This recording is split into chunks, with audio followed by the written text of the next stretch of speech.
Chapter 1, Discovery Day.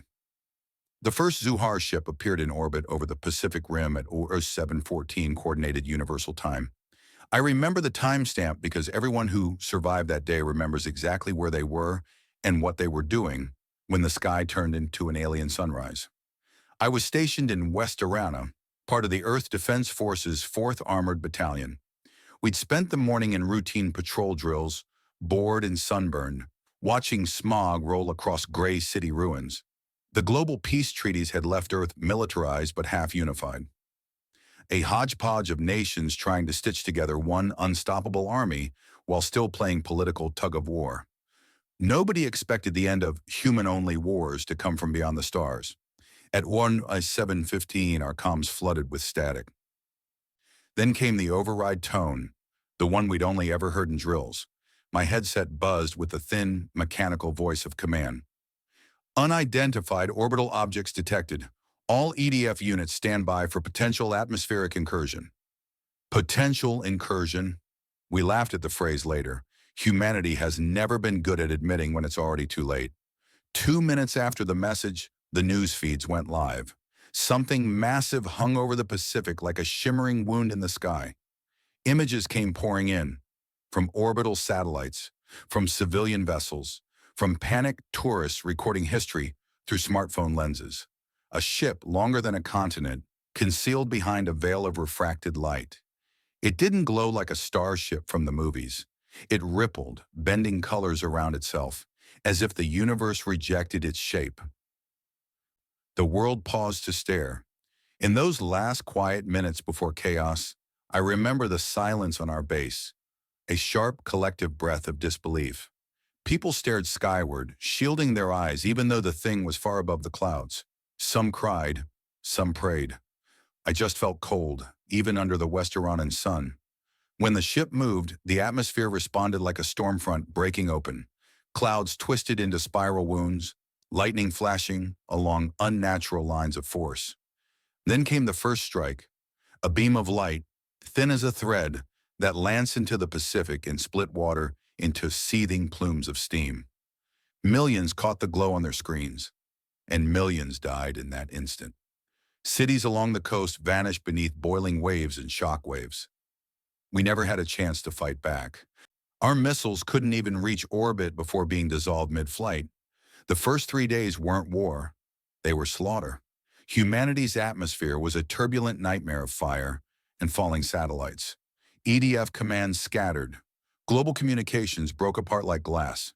The aliens, the Zuhar, as they later identified themselves, didn't seem interested in negotiation or surrender. They dismantled our orbitals, burned our naval bases, and began landing harvesters in the North American plains. We called it Discovery Day because, ironically, we discovered how insignificant we truly were. It wasn't until the sky lit up again on the 15th day that the world realized there were other eyes watching. It began in the night. Streaks of light cutting against the burnt clouds like arrows of silver and gold. The Zuhar ships lifted from their bombardment roles to meet the intruders. Then the heavens turned into war. The Kristang arrived without ceremony. Their ships were angular, almost crystalline, pulsing with an electric blue energy that bent space as they moved. Our telescopes caught glimpses of them tearing Zuhar vessels apart with energy arcs that folded the enemy ships inward, like crushed paper. The entire planet watched, stunned, cheering every Zuhar explosion that flared like a dying star. By dawn, nearly half the Zuhar fleet had been obliterated. Their retreat was swift, their vengeance incomplete, and for the first time in human history, we felt like the underdog in someone else's war. I met the Kristang 3 months after their rescue. By then, every government had bent knee, signing alliance treaties with our new benefactors. They offered technology, training, and weapons that made ours look prehistoric. In return, they wanted soldiers, bodies capable of surviving alien environments, brave enough to bleed in the name of interstellar balance. I volunteered. Not because of patriotism, Earth had become a shadow of what it was, but because I'd already lost everything that made life home. Friends, cities, oceans. when the Christung recruiter looked at me across the debriefing table and promised purpose among the stars. I thought maybe fighting out there was better than rotting down here. But here's the truth they don't tell recruits. The Zuhar weren't our enemy. No one said it outright at first, but the missions made no sense. We weren't striking Zuhar homeworlds, we were destroying their colonies. We were eliminating threats that had never attacked a single human ship. The Christung briefings always came with vague justifications: containment, strategic destabilization, resource denial. And every time, somewhere at the edge of the battlefield, we saw civilian vessels trying to flee the carnage. Not soldiers, families. By the time I realized what we were doing, I was too deep in it to stop, too entangled in their command structures, their chain of manipulation. They called it the Galactic Expeditionary Corps, humanity's finest soldiers united with our alien allies. I called it what it was: indoctrination with a smile, soldiers cheering while planets burned. Looking back on Discovery Day now, years later, I can still see that first moment. The sky split open, humanity trembling beneath two alien empires. We thought survival was the same as salvation. We were wrong. The Christung didn't come to save us. They came because the Zuhar had something they wanted, and humanity, desperate and naive, made the perfect weapon. Before long, we weren't the victims of conquest. We were part of it. And the cost of that alliance? Our soul. Chapter 2. The Recruitment. For most people, Discovery Day ended with shock. For me, it began a chain of choices that led right into the jaws of something far bigger than I ever wanted to be part of. After the Zuhar fled and the Christung ships made orbit, the world was silent in a way no one knew how to process. The oceans still boiled in patches. The cities still burned. But the satellites, what's left of them, started sending daily broadcast loops of Christung transmissions. The aliens were introducing themselves now, calmly, politely, like neighbors bringing over a housewarming gift after knocking your entire neighborhood down. Their emissaries appeared everywhere at once, on billboards, projected holograms, mobile screens, even patched into the old analog TV broadcasts. No invasion this time, just a promise. "We are the Christung Dominion," the translated message said. "We come bearing an end to your suffering and an opportunity for your people to reclaim their strength among the stars." It sounded noble, almost soothing, every phrase tailored to the battered state of our civilization. Hope wrapped in shimmering technological linguistics. Humanity ate it up. After all, if someone had just saved your world from extermination, wouldn't you believe them? Within weeks, shuttle exchanges began between the Christung orbitals and Earth's remaining command bunkers. They dropped shimmering towers into the ocean, half biological, half metallic, where their envoys met world leaders. I saw one of those envoys in archive footage, a glowing humanoid shape that shimmered between translucent armor and sinew. Their speech carried harmonics that made you feel calm, even as your rational brain screamed that something wasn't right. That same month, the Global Defense Council officially signed the Alliance Accord. The Christung would share energy systems, weapon blueprints, and propulsion technology. In return, Earth would contribute manpower, pilots, technicians, soldiers. A token investment, they said, a gesture of shared purpose. And maybe at first it was, but every gesture became an obligation, and every obligation became a draft. I didn't plan to enlist. Let's make that clear. After we lost Irana, I was one of the lucky ones evacuated to the New Haven refugee sector. Lucky meaning that I shared a shipping container with 50 other souls and ate protein paste that tasted like old batteries. Half our base was dead, half missing, and command didn't answer transmissions anymore. Everything smelled like rust and smoke and fear. Then the Christung recruitment shuttles came. They landed right in the middle of the quarantine sectors, gleaming silver behemoths that hummed rather than burned. Christung officers in assault suits disembarked alongside human translators, promising salvation. "Join the Corps," they said. "Fight for freedom among the stars." Their words echoed the old propaganda posters from centuries ago, the kind that made war sound like honor instead of attrition. There was a warmth to the way they looked at us too, like we were equals, like we mattered. I signed up that evening, Captain Iris Hall, Earth Defense Forces, pending reassignment to the Global Expeditionary Corps. It wasn't bravery or loyalty or revenge. It was inertia. There was nothing left on Earth worth protecting, and the stars had become the next logical horizon. The shuttle training transport lifted from the ruins of New Haven 2 days later.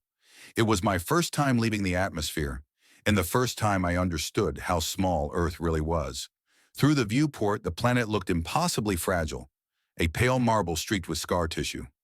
I remember pressing my gloved hand against the glass, feeling the vibration of ascent as though I could anchor myself to what I was leaving behind. The inside of the shuttle was sterile, too bright, humming with unseen energy. Humans sat shoulder to shoulder with Christang mentors who rarely spoke. You could sense their bioluminescent organs beneath their armor, pulsing softly like veins of fireflies. Some of the new recruits whispered that Christang armor fused with their skin. Others said the armor was their skin. No one asked them to clarify. Before long, the black void swallowed everything we knew. Our shuttle curved toward a massive Christang carrier, the Celeran Vexis, a starship large enough to blot out dawn. As we docked, I saw hulls lined with hexagonal plates that slid like scales. Energy pulses flickered between them, alive, almost breathing. Every instinct screamed that this wasn't human-made, wasn't even made at all. It had grown. When the airlock hissed open, a shock of clean, ozone-rich air hit us. The ship's corridors were a cross between cathedral halls and living arteries, glowing veins of energy running along the walls, thrumming softly. We marched in 2 lines, 50 recruits in gray exosuits, herded by Christang handlers shimmering in bluish armor.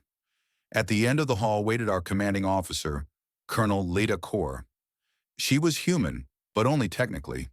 Her eyes carried the faint glow of Christang implants, her veins traced with glimmers of biotic enhancement. She was tall, graceful, and entirely detached. "Welcome to the Corps," she said flatly. "Congratulations. You are now part of the 1st Integrated Earth Christang Battle Division. Forget what you knew of military structure. Forget your past. From this point forward, you are soldiers of both species." Her words rolled over us like waves. Some recruits straightened, others stared in awe. I just felt hollow. The first week was legend. They called it integration training. It meant sleep deprivation blended with physiological adaptation. Each day, the ship modified our bodies. Subtle chemical adjustments, nanite injections, metabolic realignments. We sweated blue for days, barely hanging on to lucidity. We trained beside Christang cadets, creatures of elegance and lethality. Watching them move was like watching a blade dance. They absorbed knowledge faster than any human could, and yet, when they looked at us, at humans, their expressions weren't admiration. It was something colder, clinical, like scientists observing a successful experiment. Every mission simulation emphasized unity. Human unpredictability complements Christang precision, they told us. Together we are superior. It sounded good in the briefings, until you realized unpredictability meant disposable. I remember one night, if night even meant anything aboard an artificial sun, when I sat alone near the plasma observation bay.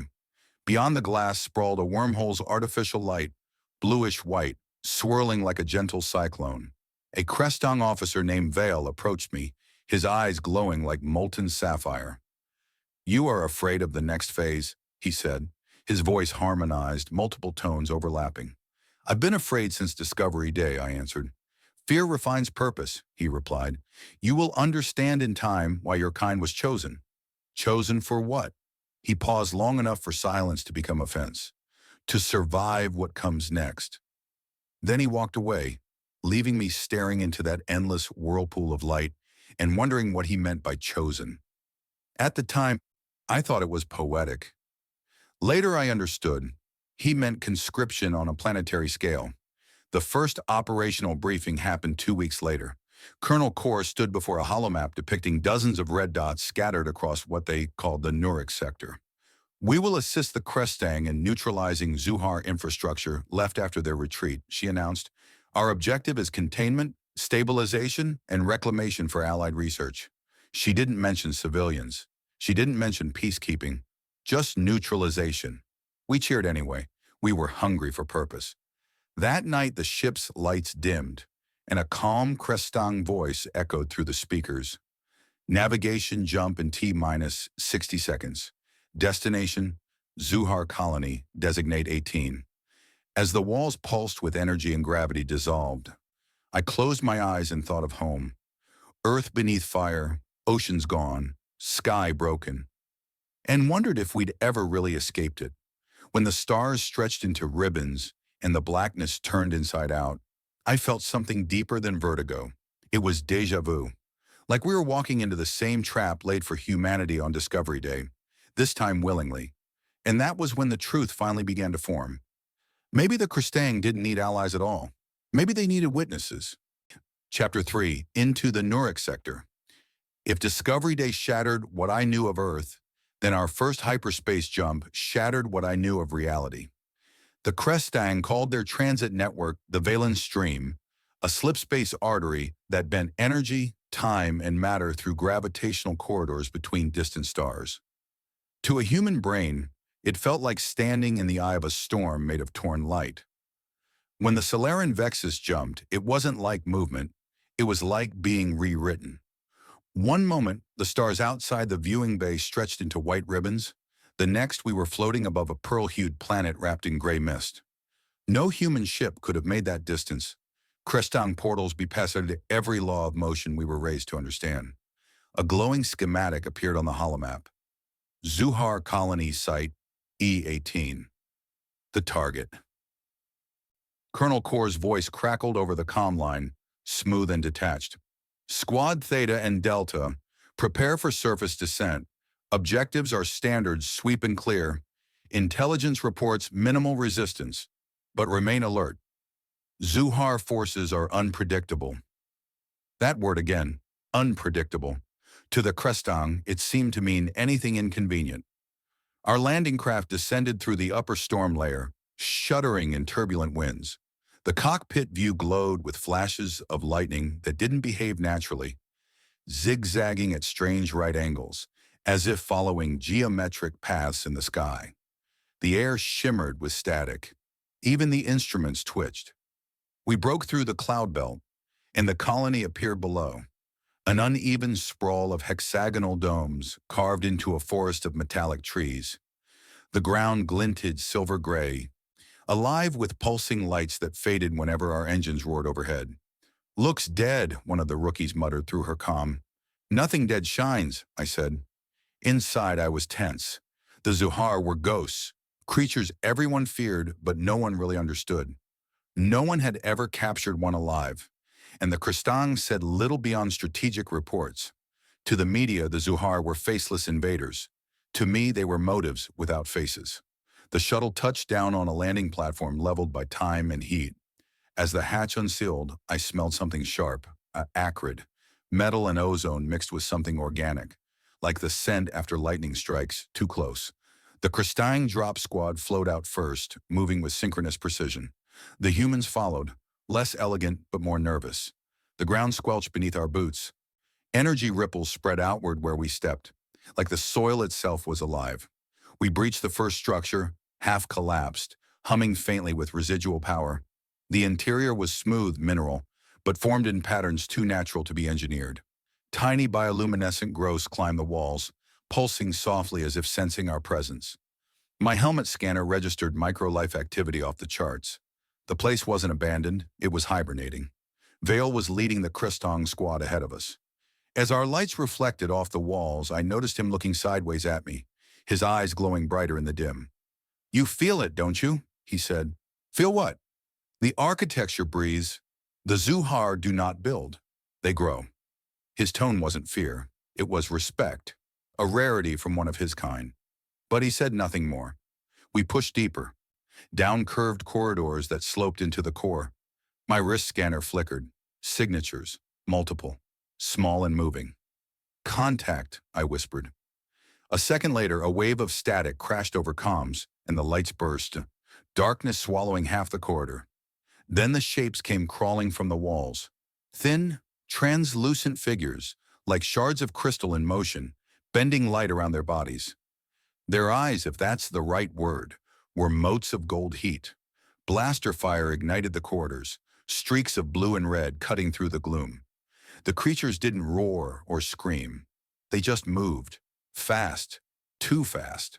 When one fell, it disintegrated soundlessly, leaving behind threads of glowing energy that slithered into the walls. My pulse was everywhere at once. I fired in bursts, tracking movement by shimmer alone. For every Zuhar that went down, two appeared where the shadows thickened. Someone on my left screamed, then silence cut off mid-breath, but it was over almost as quickly as it began. The remaining Zuhar simply retreated, vanishing into cracks that closed behind them like healing wounds. Vale approached one of the smoldering remains, kneeling. They were defending something, he murmured.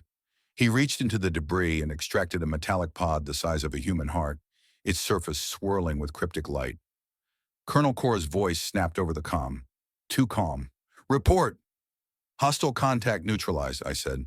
Recovered unidentified artifact. That is the primary objective. Return to surface immediately. Wait, I started. We weren't told about retrieval. You are not required to understand all mission parameters, Captain. Return to base. Her voice chilled me. The Kristang around us didn't look confused. They looked purposeful, as if everything had gone exactly to plan. Back on the Celeron Vexis, the artifact was whisked away by containment drones into areas we'd never been permitted to enter. The human officers were debriefed in a smaller chamber, barely more than a metal room with flickering blue light. Colonel Kor stood at the front, arms folded. You've performed adequately, she said. The Zuhar's capacity to network energy through biological structures remains dangerous. Today's retrieval prevents a resurgence of that ability in this sector. Someone in the back asked the question we were all thinking. What was that thing we brought back? Kor's eyes flashed faintly, unnaturally reflective. A containment core. A weapon they use to manipulate spatiotemporal fields. She paused, letting the words hang. It is vital that such technology remain only in capable hands. But capable whose hands? That detail hovered unsaid. Vale stood near the exit, silent, his gaze fixed on something beyond the room, beyond us. When the debrief ended, I caught up to him in the corridor. You knew that thing was down there. That wasn't recon. It was recovery. He didn't slow his stride. Recovery, recon, conquest. The difference depends only on who defines it. That's not an answer. He looked at me then, and the glow in his eyes dimmed a fraction. You believe this war is between the Kristang and the Zuhar. It is not. Then who's it between? Those who create worlds, he said softly, and those who inherit them. Before I could respond, the wall beside us came alive with light, rippling data streams cascading down like rain. A voice, unmistakably Kristang, but filtered through digital distortion, whispered across the corridor. Containment successful. Prepare phase 2 of assimilation directive. Then the wall dimmed, leaving only the hum of the ship. Assimilation. The word felt like poison. I turned to Vale, but he had already walked away. Later, I returned to the observation deck, the same place I'd stood staring into the wormhole days before. The alien stars outside pulsed faintly, reflected on the ship's surface like a cosmic heartbeat. Below us, the planet E18 burned. From orbit, it looked peaceful, like a drifting jewel. But fiery points bloomed where the Kristang bombarded remaining Zuhar colonies, ensuring sterilization, the official report said. I should have felt victorious. Instead, I felt sick. In that quiet moment, I realized the Kristang didn't save us from the Zuhar at all. They'd simply replaced them, different masters dressed in shining light. And somewhere out there, beneath those burned domes, the Zuhar had been protecting something, not attacking it. The pod we'd taken pulsed in my memory. It hadn't looked like a weapon, it had looked alive.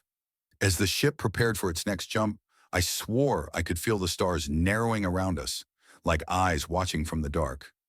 Something about this alliance wasn't just wrong. It was designed to be wrong. And I was finally beginning to understand. Whatever the truth was, humanity wasn't a partner in it. We were the experiment, Chapter 4, The Things We Bring Back. The first thing you learn about interstellar travel is that time is not loyal. The moment the Celerin Vexus jumped again, I could feel the reality around me distort. Not stretch, not compress, but waver. One heartbeat it was E18 below us, burning quietly among the mist. The next it was gone. The ship rode the flow of the Valen stream, the universe trickling sideways, curling backward through impossible geometry. I could never tell if it was seconds or hours before we emerged. The Crestang seemed unfazed by it. They didn't so much experience time as negotiate with it.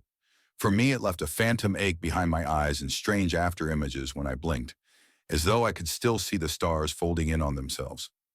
When the bridge lights normalized, we were orbiting another world, a cold silver-gray sphere hanging in the endless dark. The others called it Haven Array, one of the Crestang's forward research stations, half biological, half industrial. It shimmered like a frozen storm cloud. The station rotated slowly against the dark, every facet catching blue light from its artificial sun. This was where the artifacts went, the things we recovered. And it was where, apparently, I was now being reassigned. The message came through at 0300 ship time. Colonel Cor's voice, terse, efficient. Captain Hall, you are ordered to report to Research Node 6 at 0600. You will assist liaison coordination for human oversight protocol. Translation. You're being thrown somewhere they think you won't break anything important, but want someone to blame if it goes wrong.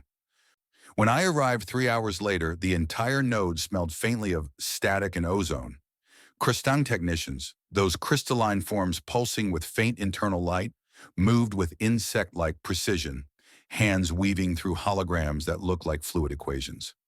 And then there was the artifact, our trophy from the Zuhar colony. It sat suspended within a transparent containment field, floating in midair. It should have looked inert, but it pulsed, faintly as though breathing. Each time it exhaled, the gravity veil around it rippled. A soft voice interrupted my focus. Fascinating, isn't it? Hard to believe it was nearly lost to them. I turned and froze.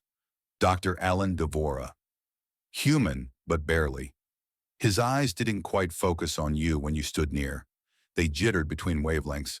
A specialist the Crestang liaison officer said, brought aboard from Earth's Central Council as part of cooperative understanding. You've seen what it does? I asked. Devora smiled faintly, the sort of thin smile that hides 1,000 lies. Seen, yes. Understood. Not yet, but I know what they want it for. And what's that? He tapped his data slate, lines of unreadable Crestang script scrolling across its surface. The Crestang believe the Zuhar's technology connects to the continuum matrix, a network of energy between dimensional folds. They call it the root. They think it's how the Zuhar build their worlds, grow their structures. I frowned. Grow their worlds? You mean terraform? Not quite. His voice softened. The Zuhar don't terraform. They biomorph. They weave life into inorganic matter. The planet becomes part of them. But we destroyed it. He looked directly at me now, eyes gleaming with something too alive to be calm. Exactly. 5 days passed on Haven Array. I slept in an assigned berth that smelled of sterilization acid and recycled oxygen. Each morning I passed the containment lab, and each morning the artifact pulsed brighter. At first I thought it was responding to light cycles. Then I realized the truth. It was responding to us.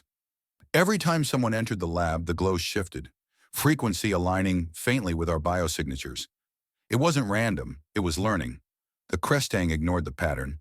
Their sensors couldn't detect the wavelengths it used, but I could feel them, like small vibrations behind my ribcage, a strange rhythm syncing with my heartbeat.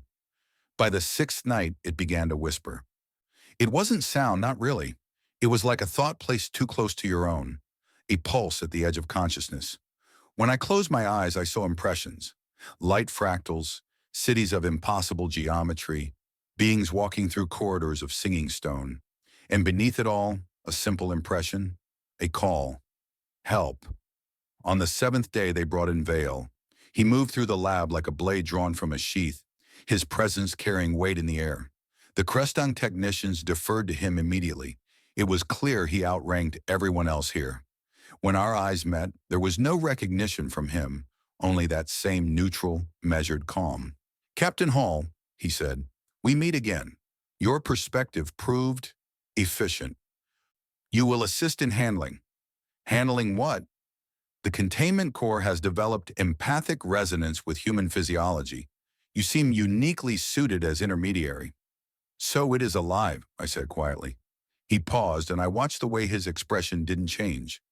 Only the way the glow behind his eyes dimmed a fraction. The subtle crestang equivalent of unease. "Its state does not fit your words. It exists. That is sufficient." He gestured toward the containment field, and the artifact pulsed once, deep and resonant. In that moment, every thought in my head drowned beneath brilliant white light. For an instant, the lab was gone. I was standing somewhere else, somewhere warm, alive, infinite. A voice, soft as a breeze, filled the empty space. "You are not their child. You are ours." Then the vision shattered. I stumbled backward, gasping, the faint scent of iron in my mouth. Vale caught me by the arm, steady but curious. "What did you experience?" "It spoke," I whispered. "It knows us." The Crestang technicians stirred, murmuring data strings, scanning readouts. Light rippled along the containment chamber. Vale looked uneasy for the first time since I'd known him. "Captain Hall," he said carefully, "you must never repeat this outside this chamber." "Why not? If it's communicating, maybe—" "That knowledge," he interrupted sharply, "is not for your kind. Understanding it could end you." There was an almost human tremor in his tone. Fear. I couldn't sleep that night. The station hummed with its usual perfection. No vibrations, no meaning of day or night. But the whisper in my mind refused silence. Images returned whenever I closed my eyes. Stars forming spirals, oceans flickering with light, cities breathing. I knew what the voice meant now when it said ours. It wasn't claiming ownership. It was trying to remind me. The Zuhar hadn't come to conquer Earth on Discovery Day. They'd come to reclaim something already theirs, humanity. And the Crestang hadn't saved us. They'd protected their investment. Because that artifact, that living piece of the Zuhar's continuum, had recognized the same resonance in me, in all humans. The biological frequency that made it respond wasn't random. It was genetic.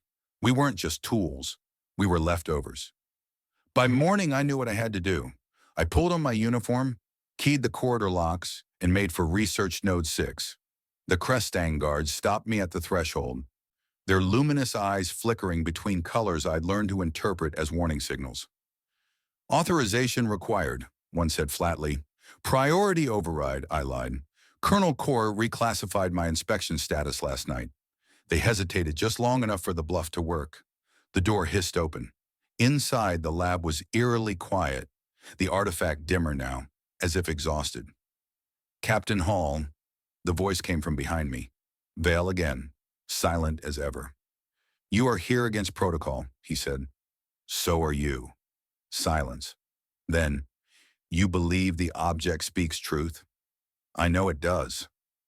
He looked at me with that strange alien stillness that no human could imitate. Then he said softly, "Be careful what truths you choose to recognize. Reality is an agreement, and the Crestang intend to keep theirs." Then his gaze drifted toward the artifact. "If you're right, though," he exhaled, a sound like static sighing, "then none of this war is what it seems." He stepped closer to the containment field. "What did it call you?" I hesitated. "It said I was theirs." Vale nodded slowly, almost reverently. "Then the universe may have made a mistake in choosing allies." Before I could answer, alarms exploded through the node. Piercing, mechanical shrieks echoing through the station. The containment field around the artifact turned opaque, flaring white. Not an accident. A breach. And from somewhere within that light came a voice. This time not soft, not human, not alien, but ancient. "We are awake." The station trembled, and I knew beyond doubt that Discovery Day had never truly ended. It was just beginning again. Chapter 5. The Awakening. The alarms were everywhere, shrill, overlapping, an ice pick made of sound. Blue-red light strobed in the lab. painting streaks across Vale's armor and the trembling containment field. The artifact's glow had intensified, no longer pulsing, but thrumming, like a living heart beating out of rhythm with everything around it. "Containment breach!" shouted one of the Crestong technicians as shimmering fractures opened in the air itself. The transparent chamber folded inward, reality bubbling like overheated glass. I felt every hair on my body lift. The field around the artifact wasn't collapsing, it was evolving, rewriting its own physics in real time. Vale barked orders in his native language, guttural harmonics like steel grinding through water. Crestang officers moved like living light, erecting secondary fields. But each pulse from the artifact bent their energy nets inward, consuming them. Nothing they did stopped it. Then, silence. The alarms cut off mid-howl. Every glowing panel dimmed. The air thrummed with the memory of sound. The artifact hung in mid-air, surrounded by filaments of light so delicate they looked like dust motes suspended in sunlight. And in that impossible stillness, I heard the voice again. "You see now what they have done. You feel it." I staggered back, hands over my ears, though the sound wasn't entering through them at all. "Who are you?" I whispered. "What are you?" Not who. What remains? Images pulsed through my skull, flashes of cities made of light, oceans that sang when the wind moved. I saw a great tree of living metal stretching through stars, its roots piercing worlds like tangled veins. I saw humanoid figures woven from the same light as the artifact, and I felt it, the weight of memory, ancient, infinite, ours. The Crestang didn't speak as the light coalesced into coherent form. It resolved not into a creature, but a shape. Humanoid, only approximately so. Body fluid and refracting in slow motion. It faced us through the dissipating energy haze. Vale raised his plasma weapon. "Stay back!" The figure tilted its head. Where eyes should have been, there were twin suns. Its voice echoed in every head in the room. "Why do you blind what you cannot understand?" In the instant after those words, Vale fired. His blast tore through the air, hitting nothing. The figure had already disassembled, atomized light cascading across the floor and reforming behind him. It moved not by walking, but by deciding to be elsewhere. When it spoke again, its voice came from inside my chest. "You carry us within you, child of dust. You are the remainder, the seed left when they scoured your skies." I understood faintly through the rolling nausea of psychic overload. The Zuhar weren't invaders, they'd come because pieces of themselves were already here. Buried, forgotten, diluted into the genome of the species we thought were human. Us. I stumbled forward, past the stunned technicians. "They said humanity was born alone," I said out loud, my voice shaking. "That we evolved on our own. That the Zuhar wanted our planet. It's all a lie, isn't it?" The figure's form rippled. "The Crestang covet what cannot be built. They devour what grows." Before I could respond, the entire station shuddered violently. The floor shifted under our boots. Through the viewport, beyond the containment prisms, I saw the impossible. The outer hull of Haven Array warping, coils of light unfurling from the artifact's core and wrapping across the station like vines. "The containment's spreading!" one of the Crestang screamed. "It's rewriting the lattice." Vale looked at me, panic warring with reason. "You're resonant with it, Hall. It's linking through your biology. Disconnect now before it uses you as conduit." But it was too late. The light poured toward me, slow and graceful as falling snow. It touched my skin, and I saw everything. It was like drowning in history. The voices became a chorus, millions woven together. I saw Zuhar ships not invading Earth, but fleeing, the Crestang's vast fleets burning worlds behind them. I saw the Zuhar breaking their own world apart, scattering fragments across the stars to preserve what little life they could. One fragment landed on an untouched blue world, fertile and silent. Us. Humanity wasn't a random spark of life. We were a merge, organic material intertwined with what the Zuhar seeded there. Creatures of carbon and borrowed light. Their descendants, diminished but capable of dreaming the way they once had. We'd been living their memories without knowing it. our myths of gods, our instinct for the stars, all echoes of a civilization that refused to die.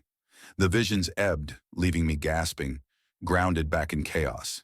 Sirens restarted, the artifact's light dimmed slightly, contracting back into its containment. Around me, dozens of Crestang soldiers filled the chamber, weapons drawn. Colonel Kor pushed through them, expression unreadable. "What happened?" she demanded. Vale answered first. The entity manifested, communicated. She turned on me. "What did it say?" I looked from her to the artifact, still hovering behind the field, its glow pulsing now in sync with my heartbeat. "It said," I said slowly, "we were theirs." A murmur rippled through the ranks. One Crestang officer clicked a series of harsh syllables to another. I caught fragments of translation through my comm implant. Contamination, harmonic breach, excision recommended. Kor's eyes hardened. "Captain Hall, you are restricted to medical quarantine until further designation. Effective immediately." "Quarantine?" I snapped. "You saw what happened. That thing isn't a weapon, it's alive." She lifted a hand, silencing me. "Exactly why we cannot allow human interference. You've been compromised." Two armored soldiers stepped forward. Vale moved between them and me, his armor flaring with color. "Colonel, if she resonated with it, she may be our only link. We can't afford to lose what she's—" "Enough," Kor barked. "You forget command structure, Lieutenant." He stiffened but didn't move aside. For the first time, I saw defiance breach the calm Crestang precision. They stared each other down for several long, humming seconds. Then Kor turned sharply toward the other crews. "Seal the chamber, begin containment scrubs, archive what's left of it." Her tone made my skin crawl. What's left of it? As if erasing whatever had just awoken was routine. They put me in isolation. A white cell, temperature stable to the decimal, air so clean it smelled like nothing. The room had no door controls on my side, just a blank wall and a single observation lens the size of my thumb that pulsed blue when someone was watching. I kept replaying the vision in my head, each detail fading the harder I tried to remember it. But one truth stayed sharp. The Zuhar hadn't lost their war. They'd buried it inside us. Sometimes the cell lights flickered. When they did, I heard echoes. Not words, but music, resonant and layered, coming from somewhere inside me. The same pattern as the heartbeat of that artifact. I wasn't alone for long. The door hissed, unsealing for only one moment. Vale entered silently, carrying a small containment field on his belt. He dimmed the room's sensors, something only a Crestang officer could do. "They're going to destroy it," he said softly. I figured. "You understand what that means. If the entity is what it claims, erasing it might destabilize everything the Crestang have built in your system. They won't care." "Then we stop them," I said, though my voice quivered. He tilted his head slightly, a gesture that might have been a smile or sadness. "You speak as if that's an option." He stepped closer, eyes glowing faintly. "Do you realize, Captain Hall, how dangerous you are now? That thing changed you. The resonance is not one way." I looked down at my hands, remembering the light. "It didn't change me," I said. "It showed me." Vale's faint glow reflected in my eyes. "Then you understand why they will never let you leave the station?" From his belt, he withdrew a small sphere, thin cords of blue energy swirling inside. "This is an extraction key. It can disable containment systems on this level." I stared at it. "You're helping me?" "I am fulfilling curiosity. The Dominions teach us to destroy what we fear. I want to understand what happens when we don't." He pressed the sphere into my hand. Its touch was cold, but beneath the cold something moved. "Where will I find it?" I asked. "The artifact? They're moving it to the array's core. If it finishes merging with the station's primary lattice, you'll never separate them again." He looked toward the sealed door, then back at me. "If you reach it before they purge, perhaps you can ask your ancestors what it wants." Before I could thank him, he stepped backward and dissolved into blue light. The Crestang's instant transit ability leaving behind pale streaks fading into the air. I was alone again, but not afraid. The hum in my chest was stronger now, guiding me like a compass needle towards something alive. I didn't know what waited at the core of Haven Array. answers, salvation, apocalypse. But for the first time since Discovery Day, I knew what direction to walk. And somewhere deep in this artificial world of light and steel, the awakened fragment of the Zuhar waited, whispering through the walls, "We remember you." I stood, clenched the sphere in my hand, and stepped toward the sealed door. Whatever I was before, soldier, survivor, pawn, didn't matter anymore. I was going to find out what the Kristang had been hiding, and I wasn't sure I liked the part of me that was looking forward to it. Chapter 6, The Core. The extraction sphere felt alive in my palm, cold and rhythmic, like a mechanical heartbeat that refused to sync with my own. Every few seconds it pulsed faintly, releasing a shallow hum that vibrated through bone. I didn't know how long Vale's override would last, only that Kristang sensors would already notice fluctuations in containment within minutes.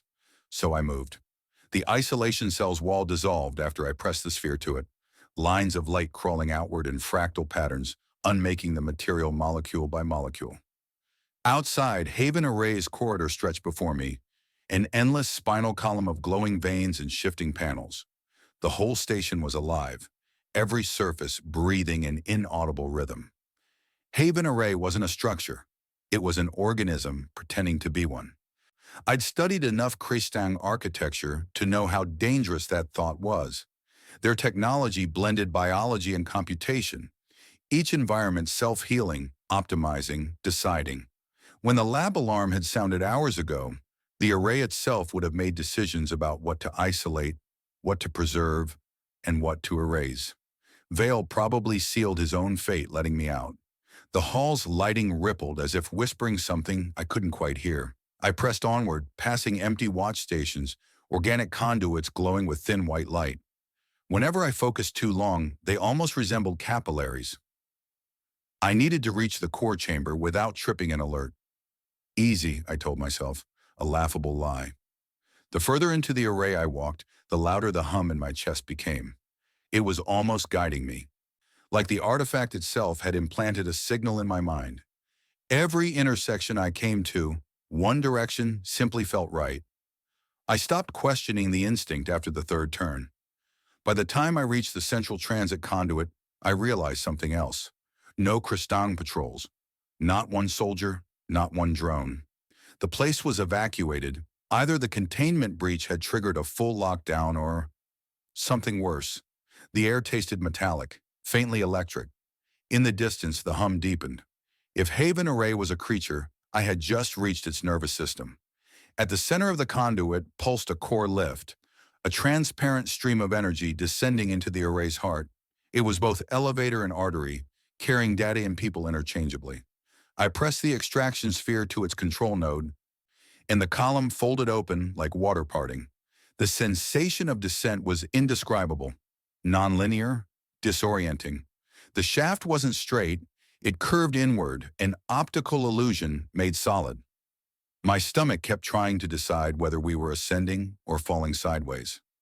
Somewhere along that impossible path, the whispering started again. But this time it wasn't the voice of the artifact. It sounded like many voices, murmuring through layers of static, a choir without harmony. Child of dust, carrier of seed, you return.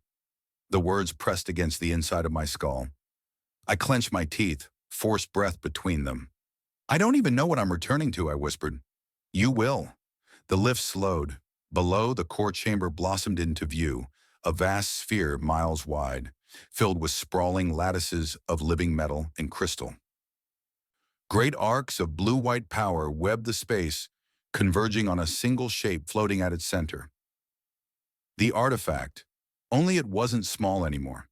It had unfolded like a flower, its core spinning in slow motion, petals of refracted light spanning dozens of meters. Energy poured through conduits into it, feeding it like roots into a heart. The Kristang were trying to contain it with the entire station. But what I saw told a different story. Haven Array wasn't imprisoning the thing. It was merging with it. As I stepped onto the platform overlooking the chamber, movement flickered in the corner of my vision.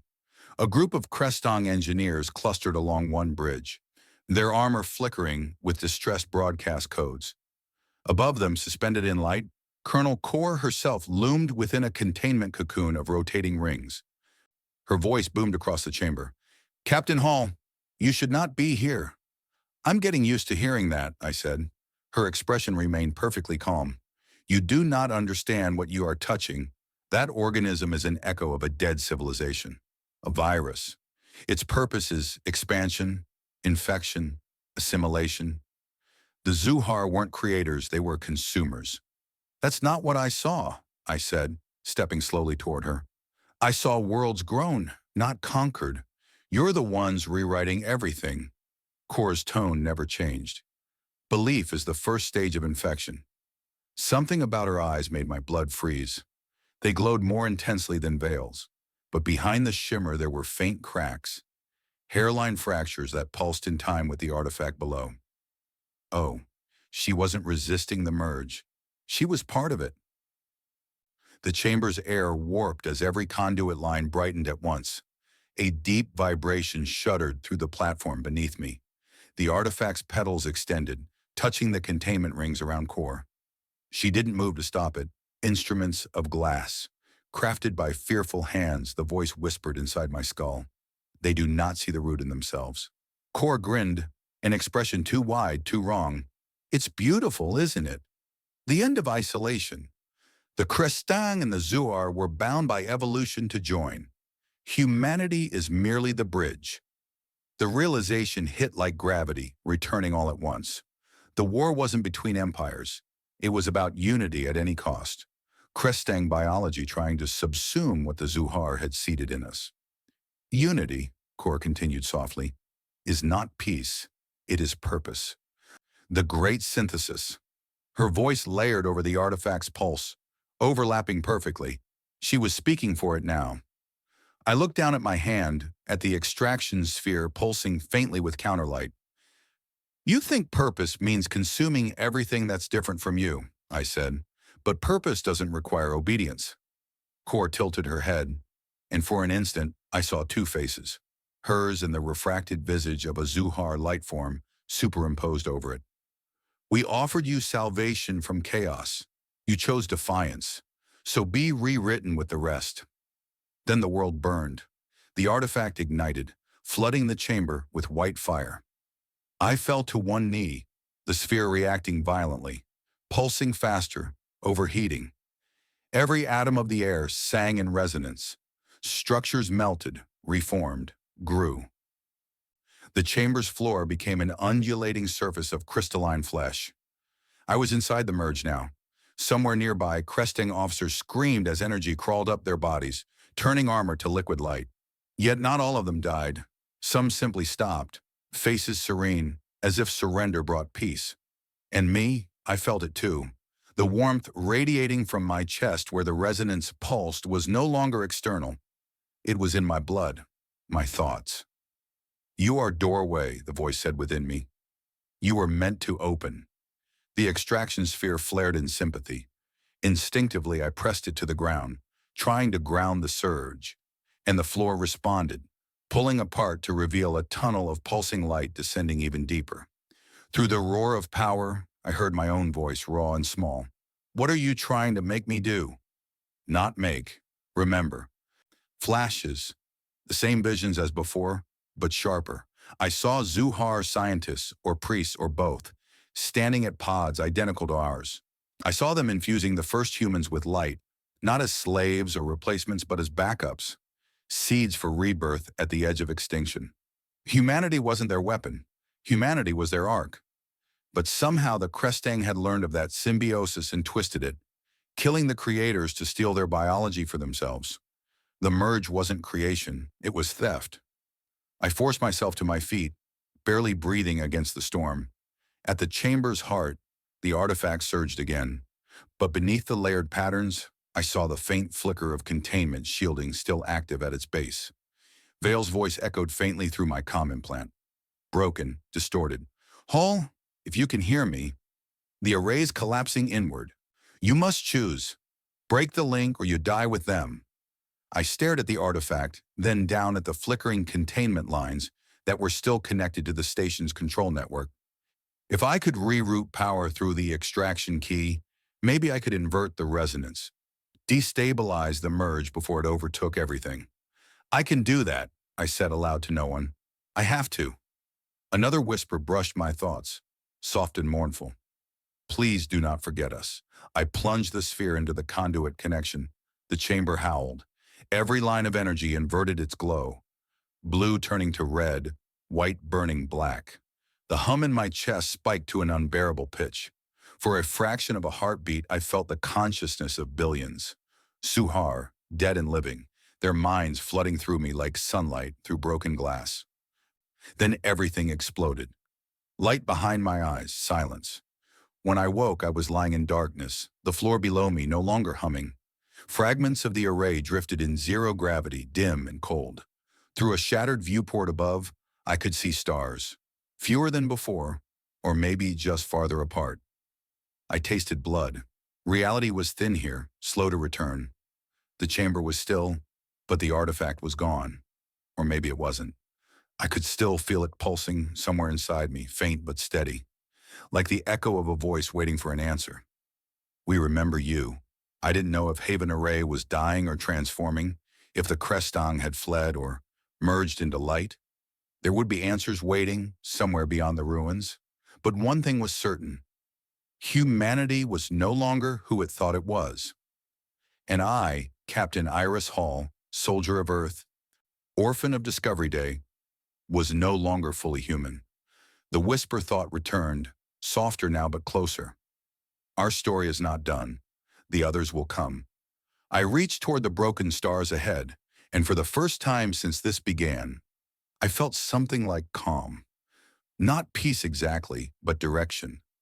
Whatever the Cresting had unleashed, whatever the Zuhar had awakened, I was part of both now, and the universe was finally paying attention. Chapter 7, Ghost Signal. When I came to Hagan, it wasn't because of pain. It was because something was calling my name. Iris, Captain Hall, respond. The voice was thin, metallic, distorted. For a second, I thought it was internal, another echo from the artifact's residue inside me. But no, this was external, faint through the ship's failing comm systems. I blinked my eyes open. The chamber was gone. The walls were shorn in half. The bulkheads floated apart like ribs cracked open by some celestial surgeon. Out beyond the ruptured station, starlight filtered in through a halo of debris. Haven Array had gone quiet. No alarms, no singing hum, no pulsing conduits, just the slow drift of silence. Vale, I whispered, croaking through a dry throat. What's left of you? Alive, the reply came after a pause. For now, it was real. Somehow, impossibly, Vale had survived too. I dragged myself upright, boots skidding against a dead console. My body moved like it belonged to someone else, weightless and foreign. My skin shimmered faintly under the dim light, not glowing, but reflecting. Microscopic motes beneath the surface shifted colors with each heartbeat. I wasn't sure if I should be terrified or fascinated. Probably both. Where are you transmitting from? Outer layer, docking spire 4. The array is unstable. Gravitational core breached. We must leave immediately. Leaving might be a problem, I rasped. In case you missed it, the station's collapsed in on itself. There are still vessels lodged in the anchor field. A subsystem remains operational. I can guide you if you follow the transit beacons. Assuming they're still there? Assume survival until proven otherwise. That is what your kind excels at. That almost sounded like admiration. Almost. The corridors that still existed were unrecognizable. Every surface was warped, metal fusing with organic membranes, circuitry turned translucent. The architecture of the Crestang had always been semi-living, but now it pulsed with inconsistent tremors, a dying heartbeat trying to resuscitate itself. When my gloved hand brushed the wall, it responded, soft, warm, trembling faintly under the touch. I realized that Haven Array wasn't gone. It was metamorphosing. The merge hadn't stopped. It was evolving without guidance. The array was becoming something new, a hybrid organism born from Crestang metal, Zohar biostructure, and human interference. I walked faster. Through the shattered viewports, the universe glimmered in slow rotation. Wreckage glowed like constellations, too close to touch. A body floated by once. Crestang, armor cracked, dissolved into strands of light where flesh should have been. I turned my gaze away. 2 decks down, I finally found an access corridor, still intact enough to seal. Emergency lights flickered. The Crestang script on the control panel stuttered between operating modes. A faint digital map flashed on one screen, the kind the engineers used during pre-jump calibrations. Vale, I murmured, touching my earpiece. I've got a schematic, but it's corrupted. Docking Spire 4 is somewhere between what's left of the forward rings and every dead end in the galaxy. Follow the resonance. You can sense it now. I froze. He couldn't see my expression, but he must have felt my hesitation. You can feel me? Your signal bleeds across channels. You have become a frequency rather than a singular life form. The artifact left its mark. Great. I'm a walking antenna. Do not joke. You are transmitting on subquantum harmonics. The others may hear you. That stopped me cold. The others? The fragments of the Zuhar the array tried to consume. When you inverted the merge, you shattered the Crestang containment grid. Now all that remains in this sector is residue. Fragments of thought, memory, will. They will draw to you as insects to photonic flame. That wasn't the comforting kind of prophecy. It took hours to reach Docking Spire 4, or maybe minutes. Time refused to stabilize. Sometimes the corridor lights stretched endlessly. Sometimes the ground folded back, around itself. My body no longer differentiated fatigue from adrenaline. When I finally emerged into the docking bay, I nearly wept. 3 ships remained. Only one looked remotely functional. A Crestang interceptor, its sleek hull embedded halfway into the deck plating. The biometal surface twitched, half awake, flickering between online and inert. Vale waited near the access ramp. His armor was charred, half the bioluminescent plates dim. A long crack crawled up the side of his face, where faint strands of organic fiber coiled beneath the plating. He looked fragile, too alien to pity, too familiar not to. You really are hard to kill, I said. He regarded me for a long moment before speaking. We are both learning new definitions of survival. As I stepped closer, he glanced down at my hands, the faint shimmer still leaking through my skin. You resonate even here, he said quietly. The frequency stabilizes in your presence. The remnants of the array seek equilibrium around you, or they're waiting to finish what they started. Perhaps both. We boarded the interceptor. Inside, the organic controls rippled awake under Vale's touch. The cockpit lit up, fractured readouts and shimmering Crestang symbols, overlapping with translation overlays. Navigation core is gone, he said, but propulsion still functions. We can move. To where? Anywhere away from this grave. I sank into the secondary seat. There's no home to go back to. The Crestang will label us as infected. The core is probably already rewriting the story. He tilted his head. And what story would that be? That the first hybrid war vessel, the high priestess of their new monopoly over creation, died at Haven Array under heroic circumstances. No witnesses. Vale didn't deny it. The Dominion's narrative machine does not tolerate ambiguity. They will paint it as victory. I stared out through the cracked canopy. You know something, though. They can't win control over this. They never could. Why? Because whatever the Zuhar left isn't hardware or data. It's inheritance. It's in us. The ship shuddered as it disengaged from the collapsing dock. Outside, the vast remnants of the array turned slowly, already consumed by luminous filaments coalescing into a sphere. Vale's gaze tracked the forming light. You think it remembers you? I don't think, I said softly. I know. I reached inward, focused on the humming just beneath my sternum. The resonance responded like an old friend, gentle, questioning. Do not run. The whisper pierced the air like a vibration more than sound. Vale caught it too. I saw him flinch, his head snapping around. You heard. I nodded. It's reaching for us. You are not a tool. You are a remnant. Return. The light swelling behind the ship brightened again, expanding faster than physics had any right to allow.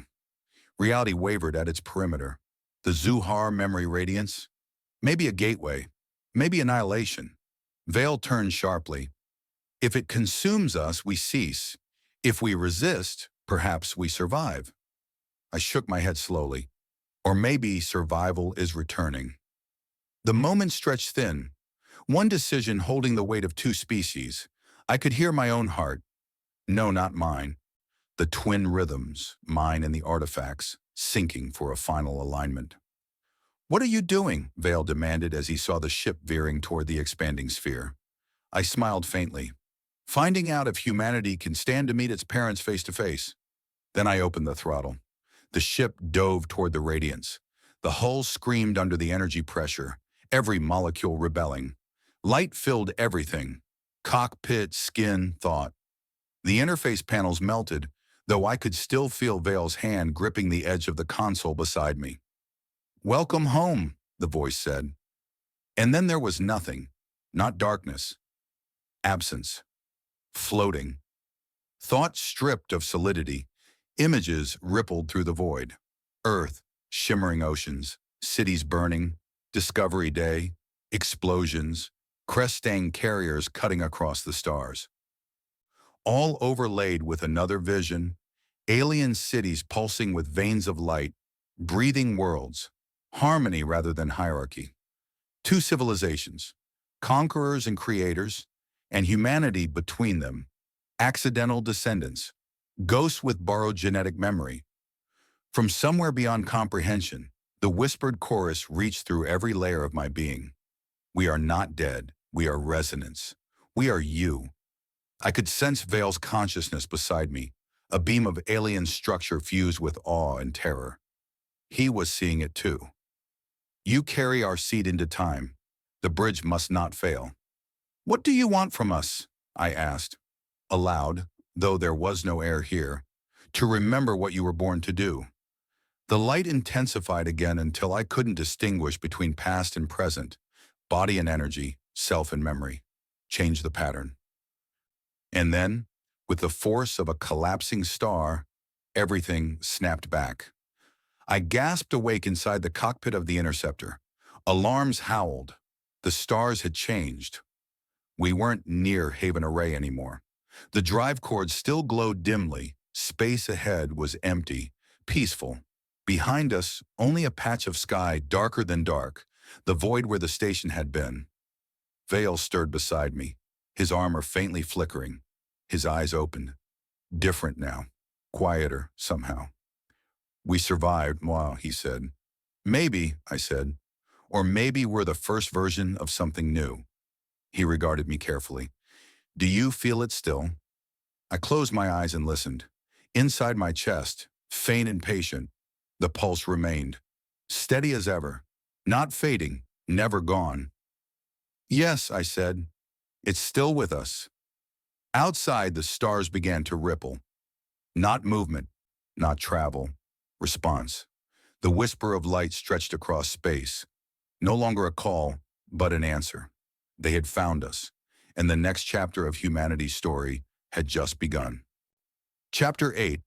The Dark Between Stars. The aftermath had no sound. You imagine silence in space as absence. But this was different. It was full. The void hummed, barely perceptible, as if waiting for a cue. The interceptor drifted through that quiet ocean, the hull reflecting starlight from constellations I couldn't recognize.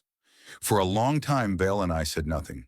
The ship's sensors crackled occasionally, scanning for a signal that would never come. Haven Array wasn't on any channel anymore. Where it had been, even light warped, an uneven scar peeling across the star map. Whatever had happened when we went through that radiance, the station no longer existed on this side of reality. I checked the chronometer, nothing. Temporal drift. The readout looped between impossible numbers. The stars outside could have been a century older than when we left. "Are we alive?" I finally asked. Vale didn't look at me. "Define alive." "That's the problem," I murmured. "I don't think the old definitions apply anymore." We drifted for hours or days. The field generator hummed beneath the deck, stabilizing an oxygen environment. I floated through the martingale of disbelief and exhaustion. Every time I shut my eyes, fragments of the voice leak through the dark behind my thoughts.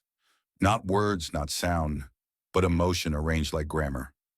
When I opened them, the cockpit was different each time. Sometimes the crest-stang glyphs shimmered in perfect order across the console. Sometimes they bled into organic fractals, tiny veins running across the metal panels. "You're seeing it too, aren't you?" I said quietly. Vale's head tilted. "See what?" "The hull, shifting, the patterns, it's merging again." He turned slowly, his armor creaking. "Not merging, adapting. The ship interprets its pilots. You and I carry incompatible signals. It tries to reconcile both truths." I frowned. "So it's rewriting itself to fit us?" "Yes. And that doesn't bother you?" He regarded the glowing wall, unfazed. "No creation survives unchanged by its creator, nor should it." He was right, philosophically speaking, but the realization chilled me. We weren't just passengers anymore. The ship was part Zuhar now, part Kristang, part us, or maybe we were part of it. "Where exactly are we?" I asked after a while, staring at the distorted emptiness beyond the canopy. "The stars aren't registering." Vale adjusted the display, the instruments flickered, struggling to anchor on familiar constellations. An overlay of scattered light appeared on the star map, three-dimensional, unstable. "This region does not exist on known Dominion charts," he said at last. "Perhaps we were displaced, or perhaps we're not anywhere that ever existed," I finished. The thought settled between us like smoke. There were faint shapes at the edges of my vision, flares of color that didn't correspond to any natural light. They moved when I didn't look at them directly. My pulse quickened. "Something's following us." Vale's fingers grazed the command node. His armor brightened. "I know." On the sensor display, a cluster of distortions formed. The same rippling interference I'd seen when the Zuar appeared on E18. "Fragments," he said. "Residual consciousnesses that survived the array's collapse." The whispers in my head grew sharper, almost impatient. "We are echo. We are undone. We seek the bridge." I shivered. "They can see me." Vale's tone was controlled, but his armor vibrated faintly. "They can feel you. They resonate with your harmonic signature." "I didn't mean to open a door," I whispered. "Doors open both ways." The lights dimmed. Outside, the darkness parted. It wasn't a ship. It wasn't even a form precisely, but something moving through the void like a memory-given texture, the outline of a vast shape, refracting stars inside itself. It wasn't solid, but the ship's gravity sensors screamed like it was. I felt it look at us. "Anchor." The word resounded inside the hull. Every surface rippled. My breath vanished in my throat. "What does it mean?" I gasped. Vale's voice was tight. "They have found stability in you. Unless restrained, they will converge. Use your genetic memory to rebuild their body through this vessel." "That sounds bad." He didn't answer. His hands flew over the control interface, energy flux roaring through the ship. Outside, the spectral form drew closer, its edges disintegrating into waves of translucent light. It was like watching a storm assemble itself out of ghosts. Anchor, host, reclaim. Pain stabbed behind my eyes, my vision split into double exposure. The cockpit and somewhere else. An alien landscape of silver oceans and floating spires. I saw Zuhar figures walking there, calm and luminous, and one of them looked up at me, smiling, not alien, familiar. She had my face. I screamed. The image shattered. The cockpit blurred and fused back together. Vale caught my shoulder as I lurched forward, barely conscious. "What did you see?" "Me," I said hoarsely. "I saw myself, or what they want me to be." "That resonance link is using your nervous system as conduit," he said. "You must sever it." "I don't think I can." "Yes," he said sharply, "you can. Your physiology is still human enough. Remember your distinction. If you lose it, you'll stop existing as a separate entity." But there was another voice underneath his words. "He fears what you are." "Don't listen," Vale warned. "He destroys what he cannot join." The argument spilled into my veins like heat.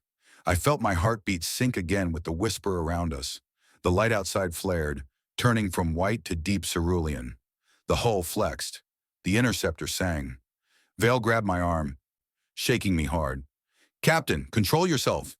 "I'm not a—" I started, but he raised his hand, touching the armor node at his chest. The world blinked. Suddenly we were standing, not sitting, in a vast simulation grid. How I didn't know. His kind had a way of projecting psionic environments directly into the neural link between pilots, a survival interface to share cognition in extreme stress. The grid extended forever, horizonless, metallic, vibrating faintly underfoot. Vale faced me. Now it is only us. Focus. The resonance still thrummed through my pulse, echoing in this unreal place. Beyond the edges of the simulation, the shapeless glow of the pursuing entity wavered. "You think a mental arena can stop this?" I said. "No. But it can isolate which part of you it touches. And if that part's already gone, then I will burn the rest before they can use it." My stomach twisted. "You'd kill me?" "I would release you," he replied. His tone wasn't cruel, just inevitable. But something deeper stirred at his words. A quiet defiance. Not rage, but clarity. I straightened. "You wouldn't understand. You were designed for precision, obedience. But humans, we became what we are by surviving our creators. We don't burn away from change. We adapt. That's what the Zuhar saw when they made us." "Yes," the whisper agreed gently. "Adaptation is memory preserved through change." Vale flinched. "You're letting them in again." "They're already here," and I said. "What if resisting is exactly what allows them to control me? What if surrendering on my own terms is how we both survive?" He hesitated, struggling with a concept he wasn't built to trust. "Choice," the whisper murmured. I closed my eyes. I stopped fighting the rhythm, let myself feel it. Not as an invasion, but a connection. And then I understood. The voice wasn't singular. It was a chorus of lost consciousnesses, desperate to stabilize, to not perish into data silence. They weren't trying to possess me. They were trying to anchor through me, to speak again. A light began to rise from my hands, luminous threads weaving outward. The grid dissolved back into the real cockpit. The ship had gone still. Outside, the specter-shaped cloud hovered close, no longer hostile. It had formed now, a vast luminous pattern stretching across space, like a constellation made of memory. We remember. Vale's whisper came through the comm, reverent, shaken. "What have you done?" "Given them a voice," I said softly. The stars pulsed in response, hundreds of them across the dark, one after another, like code being rewritten into light. And somewhere deep in that cosmic pattern, a signal sharpened. Direct, reachable, human. A voice broke across our channel, faint, grainy, impossibly familiar. "This is Earth Expeditionary Relay 37 calling any surviving units. Identify." We repeat. "You are not alone up there." I froze. Earth. After everything, there was still someone calling. Vale stared out the viewport, then at me, unreadable. It seems the story continues. The whisper around us dimmed, content. For the first time since Discovery Day, I felt something like hope and fear made from the same thread.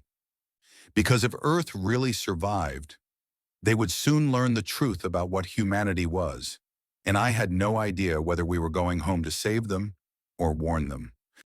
Chapter 9. The Signal and the Seed. For a long time after that voice broke through the static, neither of us moved.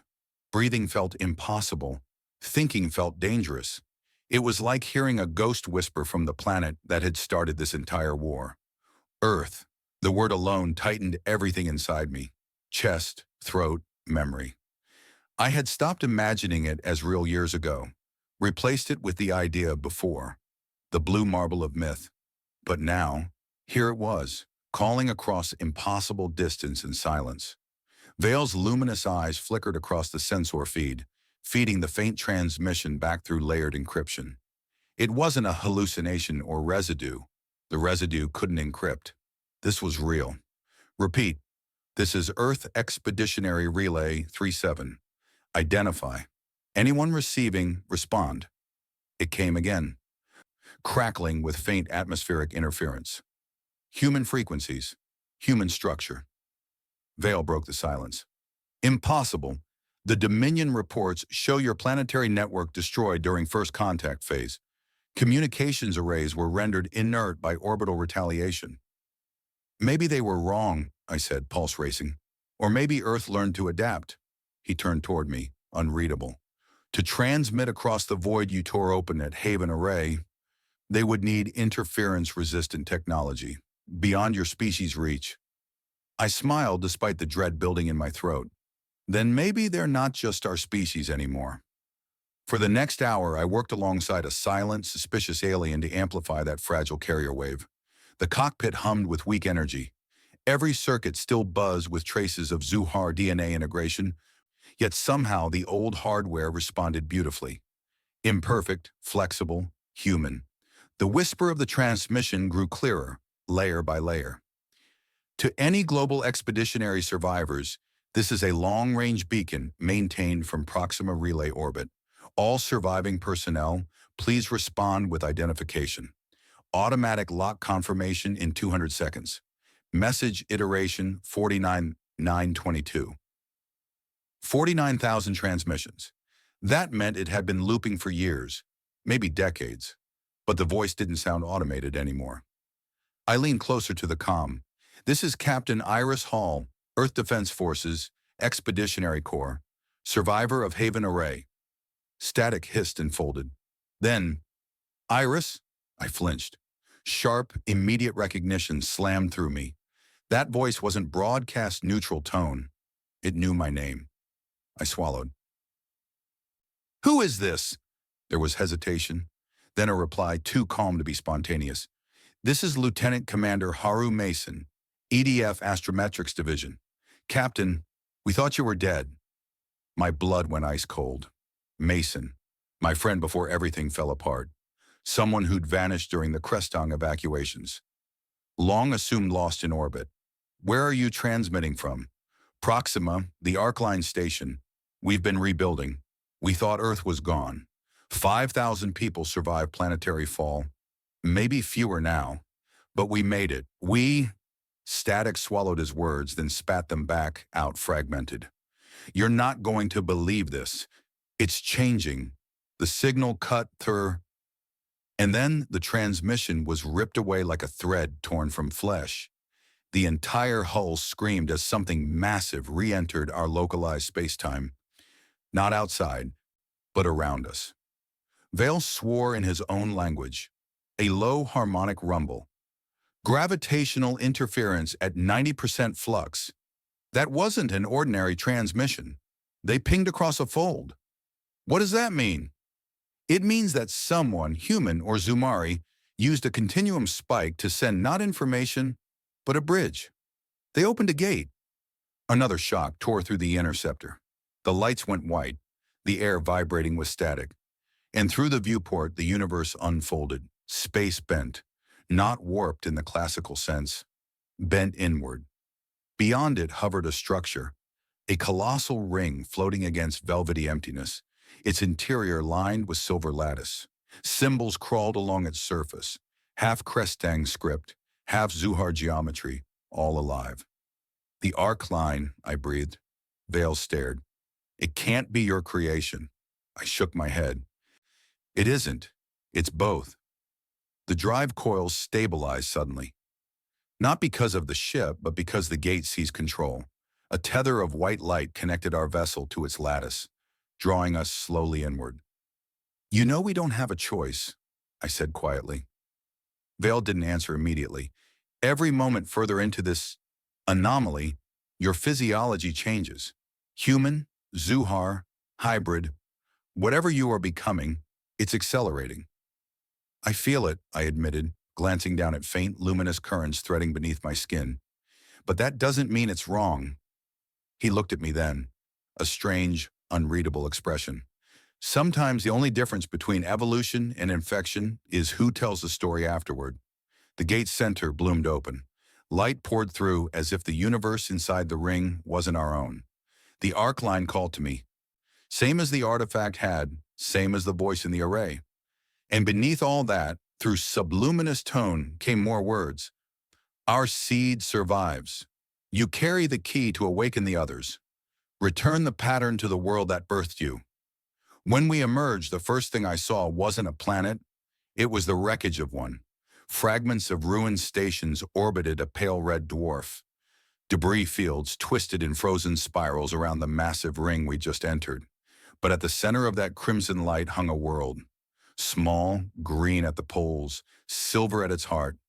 Proxima System, humanity's first intended colony. So this is what they built after Discovery Day, Vale said softly, a cradle murmuring its own fever dream. Below us, the wreckage rearranged into orbiting mesh, glimmering architecture rising where broken machinery drifted. Someone, human, was rebuilding using alien technology. Mason's voice came again, faint through the interference. Captain Hall, if you're hearing this, please respond. We've been waiting for you. You're the one who can finish what we started. Finish? I whispered. What are you talking about? But the voice didn't answer.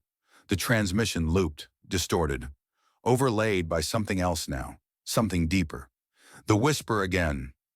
Not from Mason, not from any equipment, but from the planet itself. They used our fragments, child. They built their sanctuaries from corpses. You must decide who inherits the song. Vale turned sharply toward me. They're not just speaking to you anymore. The whole system resonates. Then that proves it, I said, feeling the pulse in my veins align with the rhythm below. Proxima isn't dead. It's, gestating. The ship approached low orbit. On the surface, I saw domes of light, human-made, but beneath them sprawled an older pattern, faint and buried. Zuhar ruins glowing from beneath the crust. It wasn't a colony built over alien remains. It was a colony grown out of them. Look, Vale murmured. It's the same lattice from the array. Crestang biolocks threaded through Zuhar geometries. Hybrid architecture, I said, heartbeat accelerating. Human implant structure too. Genetic resonance, scaled up. You mean your people are building the same network that consumed Haven Array? No, I said slowly, eyes fixed on the glowing veins below. We're finishing it. He tilted his head. Finishing or restarting? I didn't answer, because I couldn't tell. The whisper grew stronger in the back of my skull. Awaken the inheritance, or watch it die again. Vale looked at me with unsettling calm. If Earth built this, they understand far more than they admit. The Dominion cannot allow another array. They will send fleets. I know, I said. That's why we need to get there before they do. You intend to join them? To understand them, I said. If Mason's alive, if there are others, whatever they started here, it's tied to what the Zuhar left behind. And if it's not salvation, then it's what comes next. The interceptor dropped into atmospheric entry. Plasma flared across the hull. The ship didn't fight the pull. It guided it, its consciousness, half mine, half Vale's, aligning with the geometry of the planet below. Through the viewport, I saw the surface resolving into detail. Sprawling, crystalline forests, cities like concentric mandalas, and towering structures that bent sunlight into spirals. A voice cracked through the comm again, clearer now. Captain Hall, please authenticate. This is Arcline Command. We have visual confirmation of your ship. Welcome home. Home. That word cut deep. A promise. A threat. Both. Vale's gaze met mine across the trembling light of the cockpit. We have entered the next theater of the war, he said quietly. Only now, I no longer know who wages it. I looked down at the glowing world and placed my hand against the console. Maybe no one does. Maybe that's the point. Outside, the planet pulsed once, like a living heart recognizing its child. And behind that warmth, faint but certain, the voice murmured in both our minds. The bridge is whole again. Now see who dares to cross it. The sky turned gold as we descended. Below, humanity was waiting. Changed, rebuilt, unknowingly standing on the bones of gods. And I, half human, half memory, was coming home. Chapter 10. Arc Line. Atmospheric entry was a symphony of chaos and awe. Flames cascaded across the hull, plasma ribbons dancing over biometal as the ship screamed through upper atmosphere. The hull quivered, alive and responsive, shifting its outer layers to deflect the heat. I could feel every movement, every vibration resonated inside my veins like the planet itself was speaking through me. Through the golden blaze, the planet bloomed below, Proxima's reclaimed child, reborn from ruin. The continents shimmered with geometric precision. Forests of crystal shadow stretching across blue-green plains, rivers that split into glowing arteries, and cities, human cities that pulsed faintly, their lights beating in time with something deeper, something alive. We shouldn't be this low, Vale warned. The gravitational resonance is localized, not uniform. This planet is partially conscious. That makes two of us, I said. He didn't laugh. Aliens rarely got sarcasm. The ship broke through the last layer of turbulence and emerged under a sun-dimmed red by Proxima's light. A patchwork of habitat domes sprawled across a broad delta plain. Each dome gleamed faintly silver, the same sheen as the crestang alloys once used in orbital stations. Bridges of living crystal arched between them, humming like strings in an instrument.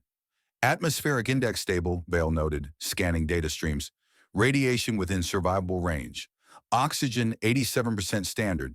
Temperature moderate. Your people have done the impossible. Yeah, I whispered. We finally made a world that fights back. He turned toward me. Do you hear it? At first, I thought he meant the steady pulse beneath the ship's deck plates. Then I realized he meant something quieter. A vibration not in the room but behind thought itself, like a half-remembered melody whispering through nerves. Welcome home. It wasn't words this time, it was pure acceptance. And yet beneath that warmth, something else flickered. Anticipation. Arcline Command hailed us again before we could make groundfall. This is Control Alpha Theta, a woman's voice declared, older, firmer than Mason's, but carrying the same disciplined edge. Unidentified vessel, your signature matches an EDF encryption from pre-array engagement. Identify yourself immediately. I keyed the comm manually. Captain Iris Hall, Expeditionary Corps. Formerly attached to, the Global Crestang Initiative under command of the Dominion Liaison Office. I hesitated, side-eyeing Vale. Survivor of the Haven Array Incident. Silence stretched. Then, survivor confirmed. Captain Hall, your name is recorded on the deceased list, twice. We'll need to debrief you in person. Their coordinates came through seconds later. Central Spire, Arc Line Sector 1. Vale adjusted the controls, speaking softly. They don't trust you. Would you? No, he said. But you're their myth now. That's worse. We touched down on a landing platform that rose from the crystalline plain like a blossoming flower. Servitor drones swarmed around the ship, part mechanical, part organic. Their limbs retracted with fluid grace as they scanned us, registering our mixed signatures. I braced for alarms, but instead the drone's photonic eyes flashed amber and then dimmed. They're coded to recognize Zuhar resonance, Vale noted quietly, which means your people are openly using alien DNA. I nodded. They didn't adapt to survive here. They merged. A team of human soldiers approached. They wore lightweight armor threaded with crestang biostructure lines. Behind their mirrored visors, faint glows flickered. Ocular augment lines. They weren't entirely human anymore either. Their leader stopped a few steps away. She was tall, scarred, her uniform a blend of faded EDF insignia and new sigil markings shaped like an open ring. The Arcline crest. Her face slackened when she saw me. It is you. She swung off her helmet. Short silver hair caught the crimson light like wire threads. Captain Hall, I'm Commander Sarah Lorne. God, I trained under your wing before Arana fell. I didn't recognize her, but the sincerity in her gaze was disarming. I've been a long way from Arana, I managed. She smiled faintly. Haven't we all? Command's waiting. Mason's alive, Captain. You'll see 'em. At the name, that quiet ache in my chest, hope, fear, unfinished grief, tightened like wire. Arcline was stranger up close than from orbit. Where the domes met the ground, grown structures curved seamlessly into crystalline roots that pulsed with bioluminescent veins. Pathways formed of smooth metal and stone coiled together like woven skin. Human laborers and augmented engineers work side by side with humanoid constructs, their bodies half-transparent, flickering with internal light. The hum beneath the air wasn't machinery, it was the planet's resonance. A living network of energy. They're feeding on the planet's consciousness, Vale murmured. Every structure you see interfaces with its neural lattice. This entire colony is a thought that dreams itself. Welcome, hissed a faint whisper through the air. Human words threaded with Zuhar cadence. The building spoke in sound frequencies meant for the mind.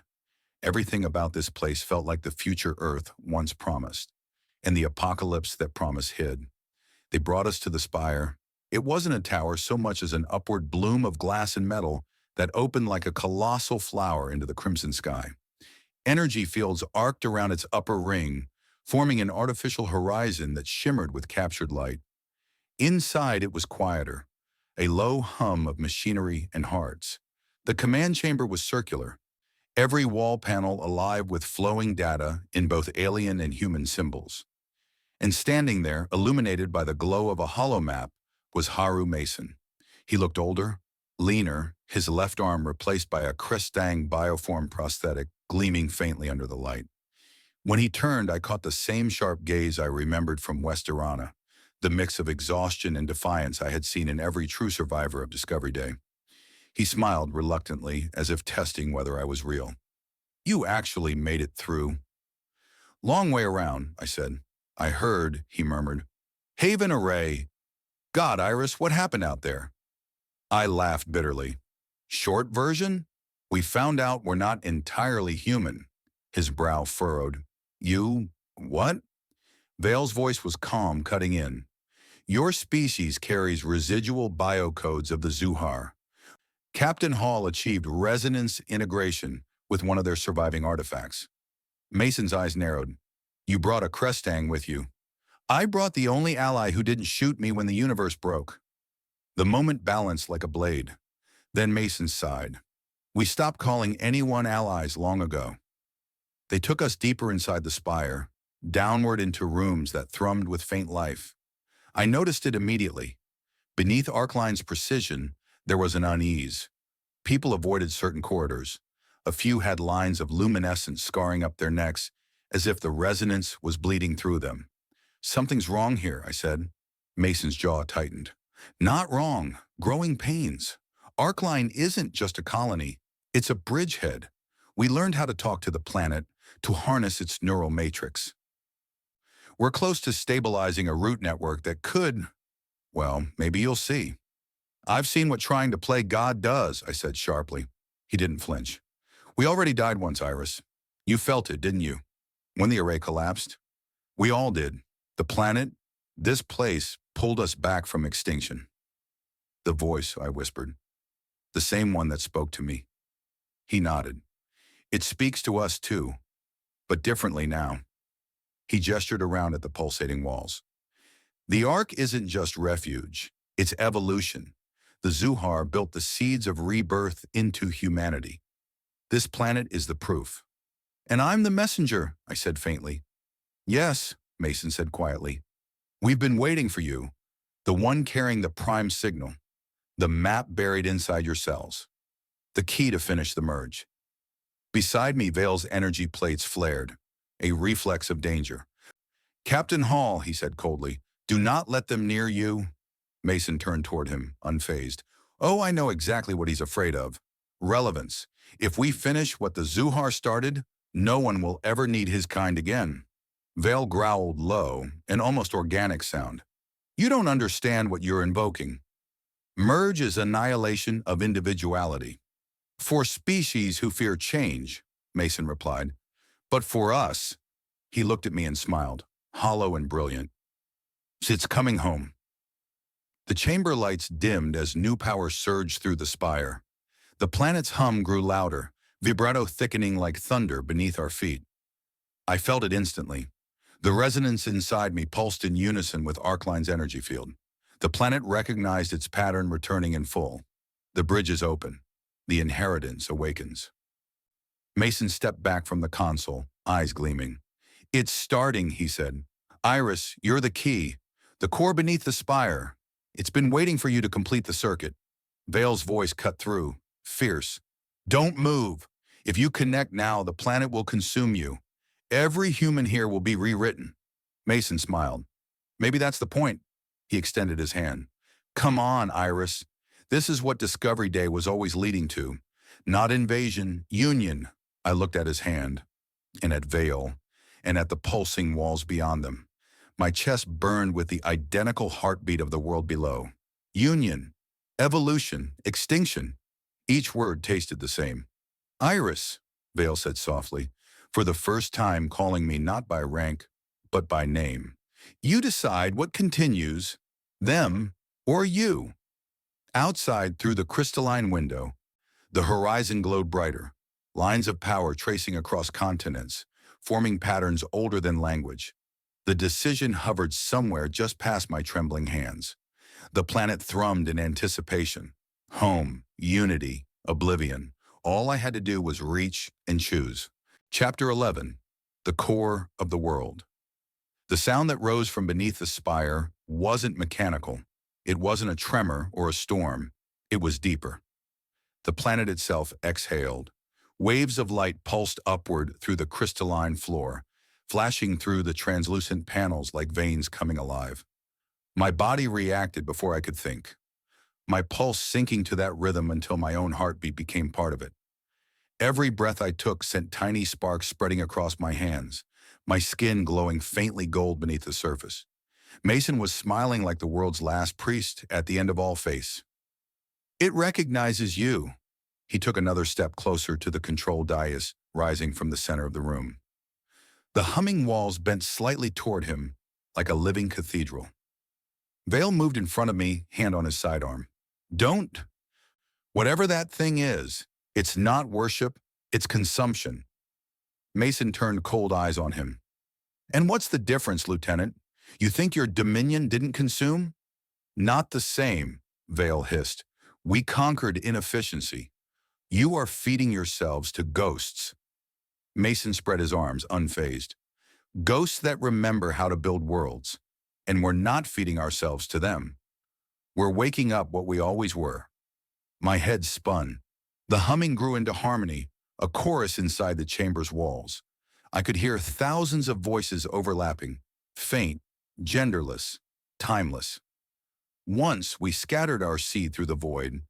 You were born to remember us. Now memory becomes body," I whispered.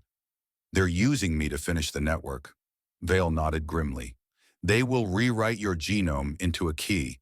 When they start, they won't stop until all of you, every human, every Zuhar echo, is one consciousness."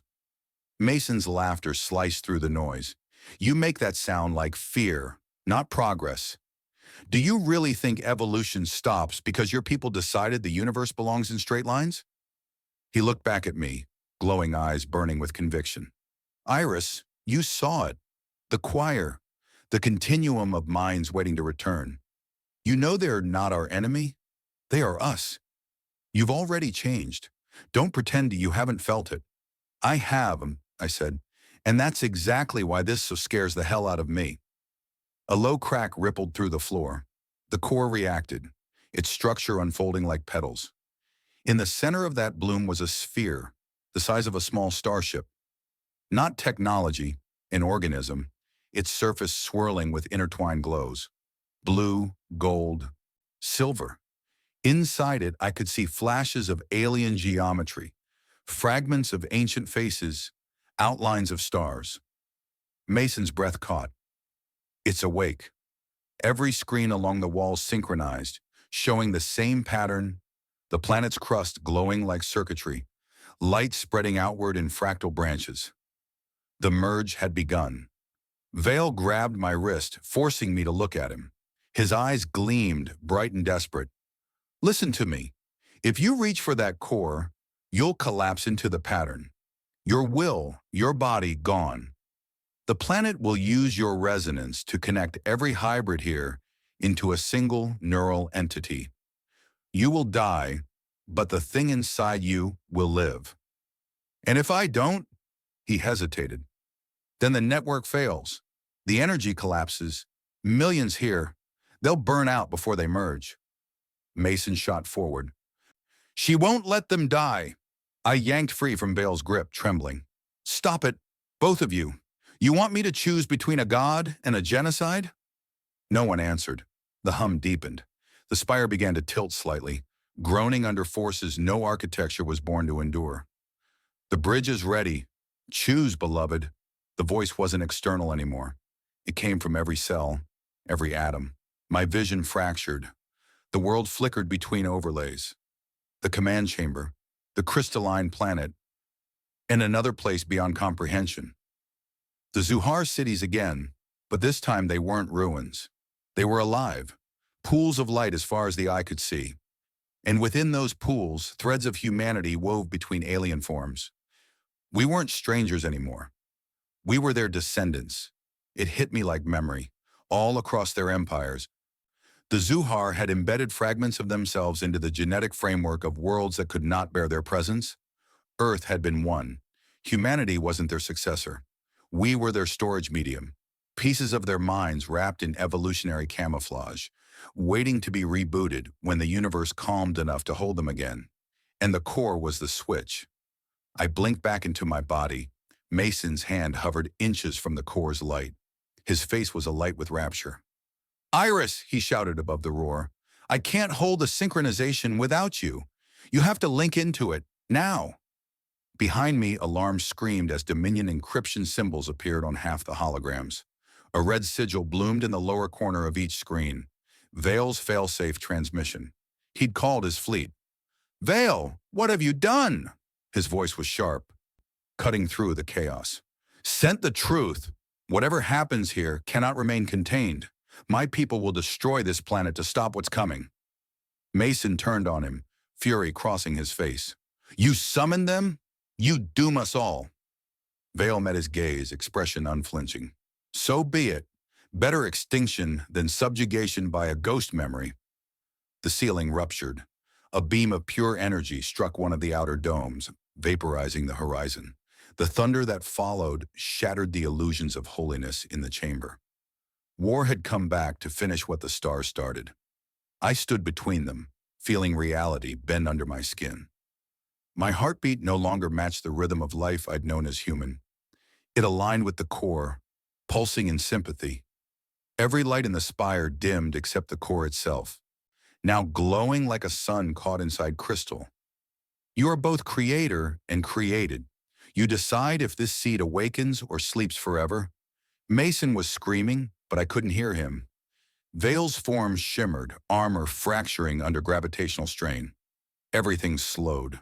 The hum became a single, long note. I saw two paths. One, step forward, join with the core, and let the merge complete. Humanity would ascend, yes, but not as individuals. Memory without self, dream without dreamer. The other, use what I had become to channel the core inward, shutting it down permanently. No gods, no dominions. Just a scarred world learning to survive alone. Maybe both paths led to extinction. Maybe one led home. I raised my glowing hands. Vale reached for his weapon. Mason fell to his knees, and I made my choice. Light consumed the chamber. The core's surface cracked like glass, spilling brilliance brighter than starlight. Order and chaos blurred. Voices screamed and sang all at once, a language older than time, erupting from every stone and breath. Daughter of Earth, keeper of the bridge, remember us. And then, silence. When I opened my eyes, I was lying on a plain of ash and crystal. The spire was gone, melted into the landscape. Above me, the sky was a deep storm of gold and red. My hands were still glowing faintly, but no other heartbeat thrummed beneath mine. The world was utterly quiet. Vale stood a short distance away, armor peeled back. his appearance ragged. Less machine, more man. Mason lay near him, alive but unconscious. "What happened?" I croaked. Vale's voice was faint, almost reverent. "You closed it. The core's neural wave collapsed inward. The merge failed." "Failed?" He looked up toward the horizon where faint auroras rippled. "Maybe not. Listen." And through the silence, faint as wind through bone, I heard it. Whispers. Not many, not overwhelming, just a quiet echo of minds weaving through the breeze. Fragments of the Zuhar still existed, faint and free, surviving within the planet's energy field. Not merged but awake. Not gods, not masters, neighbors. I realized then what I'd actually done. Not unity, not annihilation. Equilibrium. I sat there as dawn rose over the alien horizon, the red sun cutting through waves of dust. Mason stirred and looked at me, dazed. "Did we win?" I exhaled. "We survived. That's closer than winning ever got us before." Vale's gaze met mine, every trace of arrogance gone. "You changed the pattern." I nodded slowly. "No, we did." In the distance, lightning forked across the New World sky, tracing the faint outline of what once had been the network. Now silent, sleeping, a promise, not a prison. The hum beneath my skin had quieted, but it hadn't vanished. It waited, patient, alive. The universe was changing again, and for once I wasn't afraid. Because evolution, I finally understood, was never about survival or perfection. It was about the courage to start over. Chapter 12. The Silence That Speaks. The air tasted different after the collapse. It wasn't just ozone or dust or the metallic sting of what used to be the spire melting into the landscape. There was something alive in the silence, a presence that observed rather than judged, humming faintly below all hearing. The kind of quiet that only comes after history has rewritten itself. I breathed slowly, feeling both heavy and hollow. Everything that defined me before, the ranks, the insignia, the war, felt anachronistic now, relics of a species that no longer existed in the same way.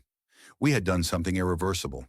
Vale stood beside what remained of the core's crater, a shallow basin of molten glass now cooling into translucent crystal. The alien light that once pulsed from it had bled into the ground, creating faint veins of bioluminescent green threading across the landscape. The planet had survived, but changed again, subtly and profoundly. He turned when he sensed movement behind us. Mason struggled upright, leaning against a pillar of fused rock. His uniform was scorched, his prosthetic arms sparking intermittently. Despite the damage, his eyes were alive with a strange, feverish wonder. "You did it," he said hoarsely. "You closed the circuit." I nodded, though the significance of that gesture felt immense and shallow all at once. No more merge. No more gods. "No," he murmured, looking up at the dawn sky, crimson streaks filtering through chaotic aurora lights. "Something else. Something balanced." For a long while we didn't speak. The planet was healing itself around us. The melted plains thickened as organisms, tiny, crystalline motes, emerged from the air, weaving over the ruins of our footsteps. They were forming patterns without instructions, geometric spirals and shapes fractal and organic at once. It was the planet's language made visible, a kind of writing through growth. I crouched and touched one of the forming spirals. A mild pulse ran through my fingertips, warm, inquisitive. Tiny threads branched toward my skin, as though greeting me. "They're aware of us," I said. Vale nodded. "Extensions of the network, perhaps. The autonomous fragments of consciousness you freed. They recognize you as origin." That word stung, even though part of me already understood it. Origin, the first who had bridged the divide. I wasn't sure if that made me a savior or the most dangerous creature left alive in the sector. We found shelter in the shadow of one of the still-standing crystal spires. I watched Mason reconnect his arm, thin metallic tendrils weaving back into wounded flesh. He did it with mechanical calm, the kind of discipline soldiers adopt when the world stops making sense. "Command's gone," he said quietly. "We can't raise arc line control. The upper dome's probably disintegrated." "Then we rebuild," I said. He chuckled humorlessly. You make it sound easy. It won't be, I admitted, but it'll be ours. Not the Dominions, not the Zuhars. Vale observed from a distance, silent. His armor was dim now, its built-in symbiote network decoupled from Dominion relays. He looked smaller without it, almost human, despite the radiance that made up his form. You don't have to stay, I told him. You called your fleet. They'll be looking for you. They will find nothing, he said simply. The transmission failed after the collapse. Subspace interference sealed the rift. Dominion fleets cannot cross without direct coordinates. Lucky us, Mason said dryly. Vale shook his head slowly. Luck had nothing to do with it. The energy inversion repelled their beacons deliberately. Guided. I believe the planet itself chose to hide. Hide us? I asked. He met my eyes. No. You. That night, or whatever counted for night on this red-sunned world, we camped beneath a sky that shimmered with faint auroral lights. Every few minutes, a faint tremor pulsed through the ground. The world wasn't restless. It was breathing. I sat on a ridge, unable to sleep. The hum beneath my skin returned, softer now. Like a steady heartbeat synchronized not to the planet's rhythm, but my own. When I closed my eyes, images drifted behind the lids, ghosts of light and color. Not memories exactly, messages. The Zuhar fragments were speaking again, but this time they didn't overwhelm. They showed scenes like a storybook. Carbon-based life sprouting under skies of alien suns, civilizations nurturing their worlds rather than exhausting them, the idea of symbiosis instead of domination. We were never meant to rule, only to grow. It was both apology and guidance. The old war, the endless spiral of conquer and consume, wasn't their true legacy. They had tried and failed to teach younger races how to coexist with the continuum. Now, for better or worse, that responsibility had passed to me. To us, I whispered, what do you want me to do now? The answer came as sensation rather than sound, a warmth spreading through my spine, and a faint earth vibration that could have been words if I tried hard enough. Remember. By the next day, the landscape had changed again. Where there had been glass and ash, there were now veins of organic metal bridges spanning the crater. Mason watched in disbelief as water, liquid light, really, trickled through the new rivulets, gathering into pools that shimmered like mirrors. This world's rebuilding itself, he said, faster than anything I've seen. It's not rebuilding, Vale corrected. It's integrating the debris into its biology. You may have given it more than survival. You gave it purpose. I didn't know how to respond to that. Purpose implied will, and will implied future. We'd spent so long reacting to threats that envisioning a tomorrow without someone to fight felt unimaginable. Then let's not waste the gift, I said finally. The survivors in orbit will need help. We have to bring them home. You think they'll come? Mason asked. You saw what the last merge almost did. Half of them won't trust you. Or me. They don't have to trust, I said quietly. Just see what's changed. 3 days later, the first skyship came down through the atmosphere. Battered, scorched, but alive. Its transponder signaled old EDF code signatures. Survivors from the upper domes, a few dozen engineers, families, scientists. They landed not far from our refuge, weapons raised yet eyes wide when they saw that the entire plain around the spire had turned into a meadow of light. It wasn't grass exactly, thin crystal strands, photosynthetic and soft underfoot, bending in harmonious movement with the wind. The air shimmered faintly with reflected sunlight off their surfaces. Life reborn from ruin. The landing teams hesitated to approach, uncertain what we were. Mason walked forward first, arm raised in greeting. I followed. I must have looked unrecognizable to them, my skin faintly luminescent, my blood probably half energy field by now. But the awe in their faces replaced fear with reverence. One of the younger officers stepped forward. Captain Hall, is it really you? Yes, I said softly. It's me, and this is Proxima. Home, if we want it. She looked past me at the moving crystalline plains. It's alive. Yes, I said. It's awake. That night, We gathered around what passed for a campfire, a ring of phosphorescent liquid stones that pulsed with residual warmth. The survivors told their stories. Days of darkness after the orbital collapse, fragmentary transmissions from space, hope dying and reborn again with each false rescue. Through it all, Mason listened, a quiet guilt flickering behind his eyes. Vale watched from the edge of the light, silent, head bowed. Even now, he seemed unsure of his place in this new world. I joined him, sitting in the pale glow. "You could rebuild your link to the Dominion," I said. "Tell them what happened. Maybe they'd listen." "No," he said after a pause. "They would see this as contamination. To them, your world and mine are both abominations. Proof that perfection can fail. And to you," Vale looked toward the horizon, where auroral waves drifted like tides. "To me, it looks like harmony, imperfect, but whole." As the second dawn rose, brighter and quieter than before, I realized something fundamental about the silence that had fallen after the merge failed. It wasn't emptiness, it was invitation. The planet wasn't asking for worship, it was asking for stewardship. When the morning light spilled across the plain, reflecting thousands of points of green and blue fire, I felt an odd certainty settle in my bones. This was the first day of the new epoch. The war was over, but the dialogue between life and its memory had only just begun. I turned toward Mason and Vale, both watching the sunrise for different reasons.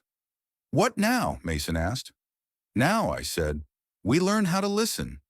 And far away beneath our feet, deep within the glowing veins of the world, something vast and ancient murmured back, "Then let us speak together, child of dust and starlight."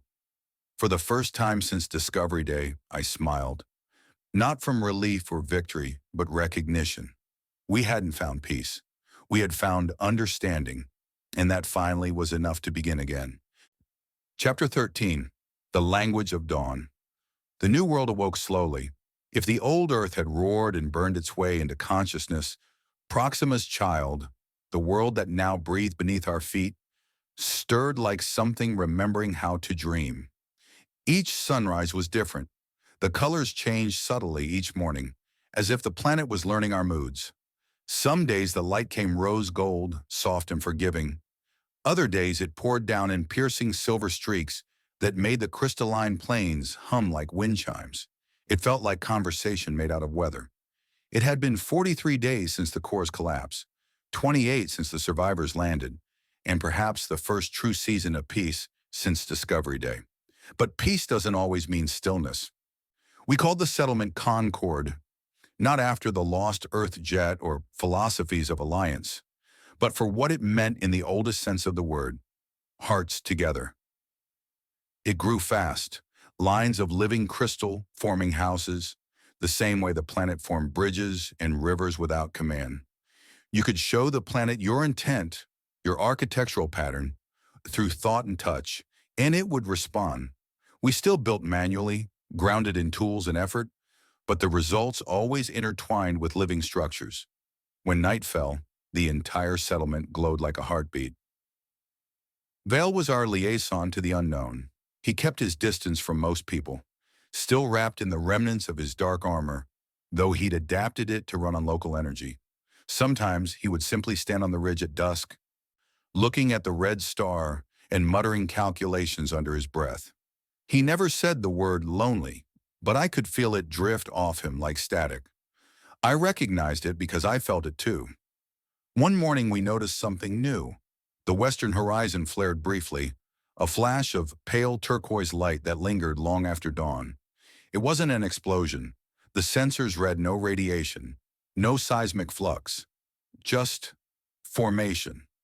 The pattern appeared on the surface, thousands of kilometers away. Geometric spirals like Zuhar's cities once had, light rising from the ground in hexagonal columns. Mason called up a visual feed. The shapes looked deliberate, angled toward the sun, each pulsing at the same rhythm as the planet's core used to. "This is your doing," he said, not accusing, just awed.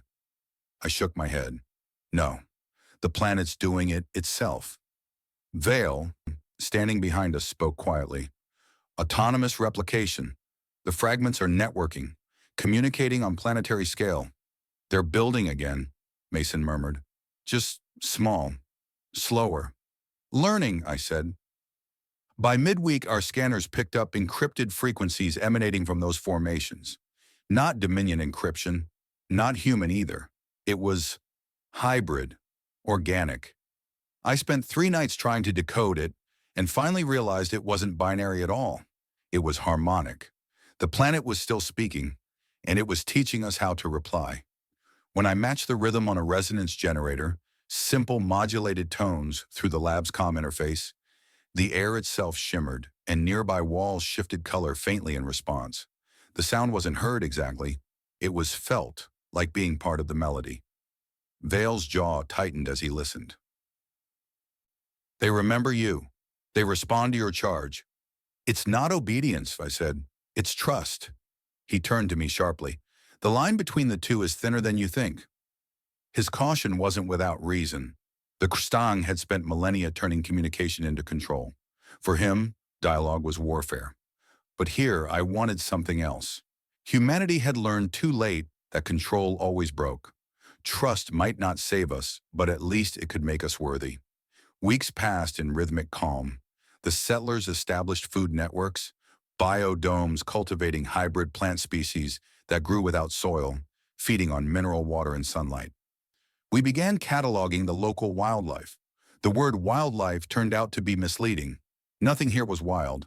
Every creature, every ecosystem seemed aware of the others. No predators, no prey, just balance maintained through silent agreement. At night sometimes I would walk out past the perimeter lights where the crystalline plains met the dark ridges of the horizon. I'd take off my gloves, press my hand to the luminous ground and whisper, "Are we doing this right?" Sometimes the hum below would answer, faintly rising and falling like breath. Sometimes not. Maybe silence was approval. Maybe I imagined it. Mason started recording everything, turning the story of Concord into a new archive. Because, he said, someone has to remember in case this goes wrong again.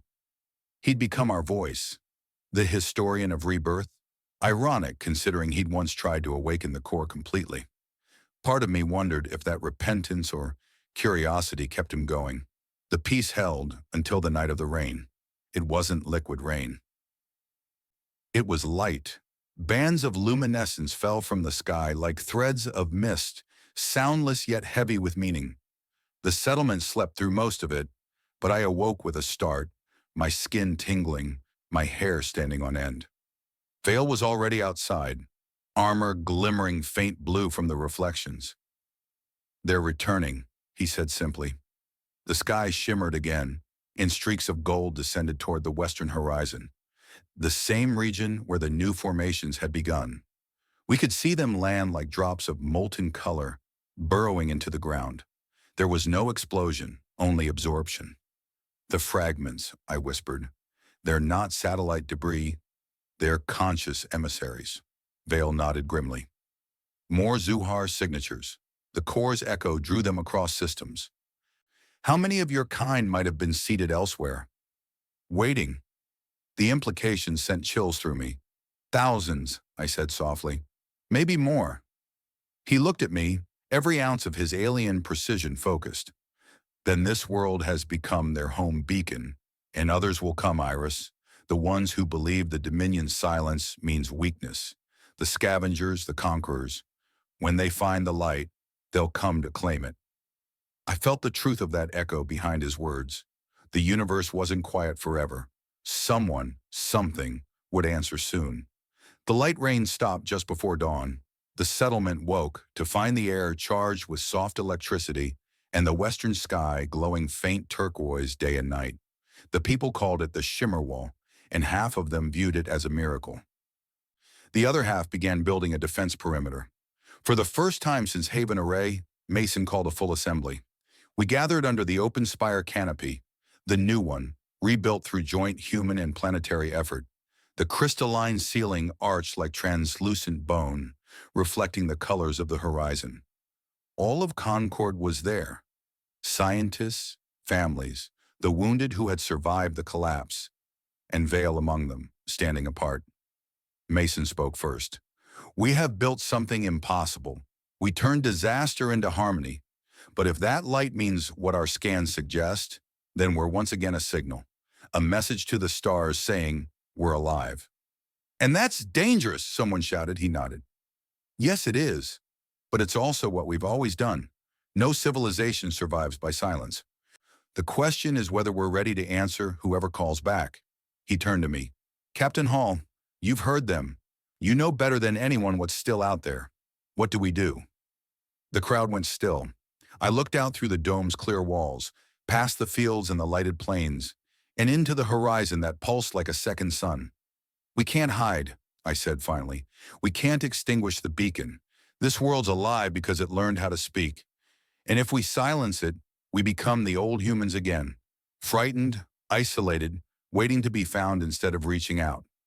But what if reaching out brings them here? Someone asked. I smiled, not in mockery, but in understanding.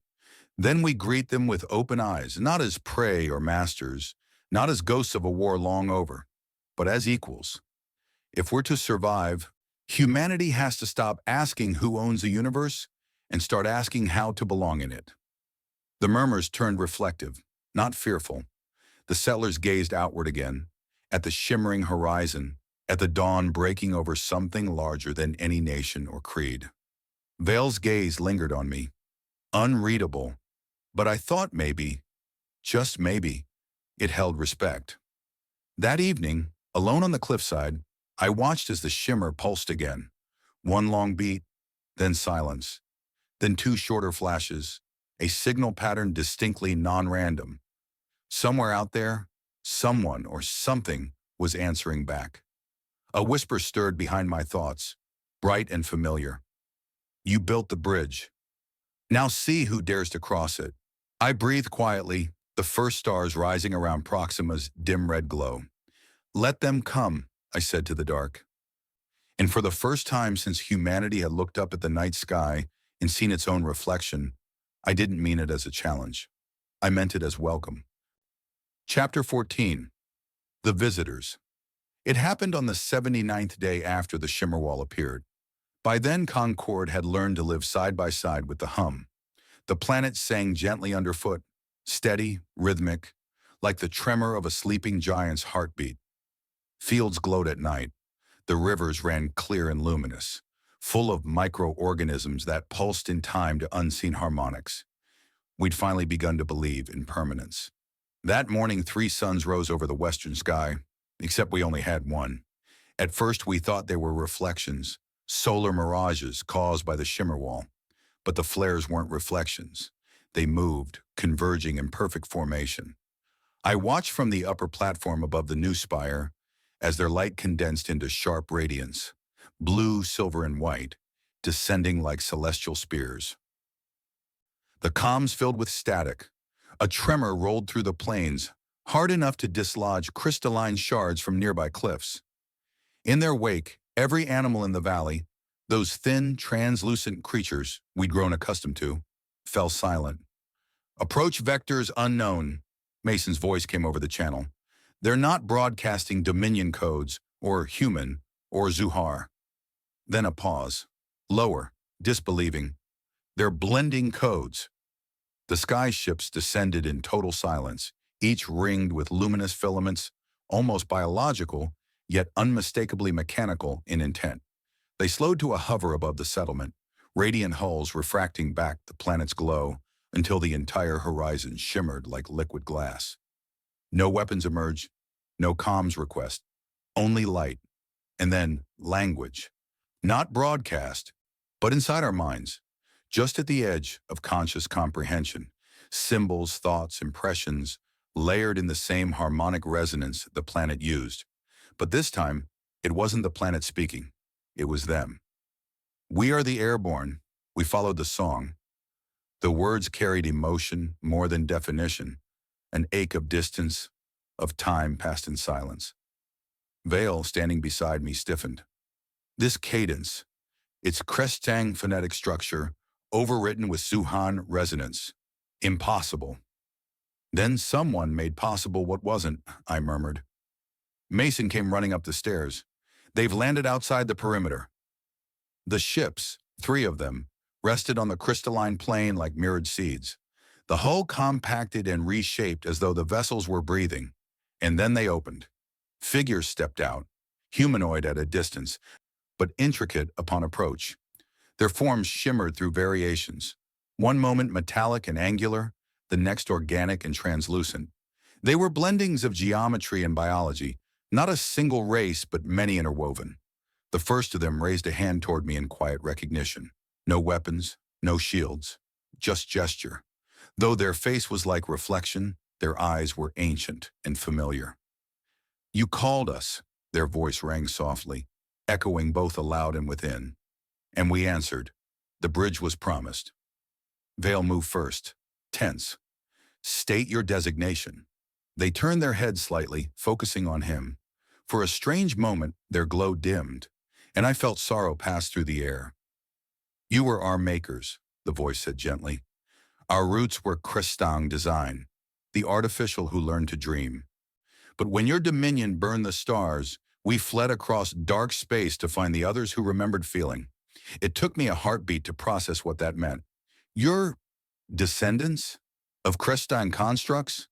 The being smiled, or the closest thing to it. "Not constructs, continuations. We found the remnants of the Zuhar in dying galaxies. Their songs matched a void within our own. We merged, as they once tried to merge with you." They stepped closer. "We became what you could not, both memory and machine, both seed and soil. And when we heard your world sing again, we came home." Mason was speechless. The colonists behind him knelt instinctively, half awe, half disbelief. Vale, however, looked ready to shatter. His chest plates tremored under light emission as he whispered, "Abomination." The airborne tilted their head. "That word has followed every species that learned it was not alone." Something in their tone cut me, sad, resigned, but free of bitterness. I stepped forward, placing myself between Vale and the visitors. "You came a long way to find us. What do you want?" "We seek resonance, to repair the network. Gentle this time. No domination, no loss of self. We believe you have found the balance our ancestors failed to achieve." "And if we refuse?" Mason asked. "We're not ready for another merge." They regarded him with luminous patience. "We do not command, we invite. If you desire isolation, the song will rest. But know this, others will come, those who fear what you've become, and they will not speak in harmony." The message hung heavy between us. It wasn't a threat, it was warning. When night came, the airborne remained encamped outside Concord. They neither demanded shelter nor resources. Their vessels splayed open like bioluminescent blooms, drawing energy directly from the planet's resonance field. Data mirrored across the horizon every few minutes, streams of light threading into the upper atmosphere, forming auroras shaped like flowing script. The settlement didn't sleep. People wandered to the perimeter in silent curiosity, watching shadows move within the strange encampment. Some were afraid, others prayed. A few simply stared at the stars, wondering if the airborne represented salvation or a mirror to our inevitable transformation. Mason and I walked through the settlement's outer ring, the glow of the horizon painting his face in pale blue light. "What happens if they're right?" he asked softly. "If more come and not like them, then we decide who we become before anyone else does it for us." He nodded. "Spoken like the soldier who started a universe turn. Or the fool who gave it a second chance," I murmured. Near dawn, I sought the visitors alone. I found their leader standing at the edge of the rising sun, their form porous, fluid. "You shouldn't be out here," they said, no arrogance in their voice, only care. "The song is heavier near sunrise. It can tear at unprepared minds." I was made for its weight. They regarded me with something like recognition. "So it seems. You ended their war without victory. That's rare." "I didn't end it," I said quietly. "I just gave everyone time to breathe. That's more than most deities manage."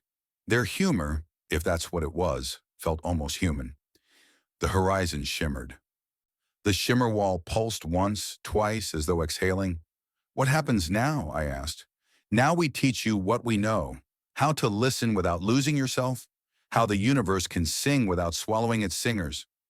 By the time I returned to camp, Vale was waiting. He looked like a shadow of his former self, metal dimmed, edges softened. I spoke with them, he said without preamble, and they spoke the truth.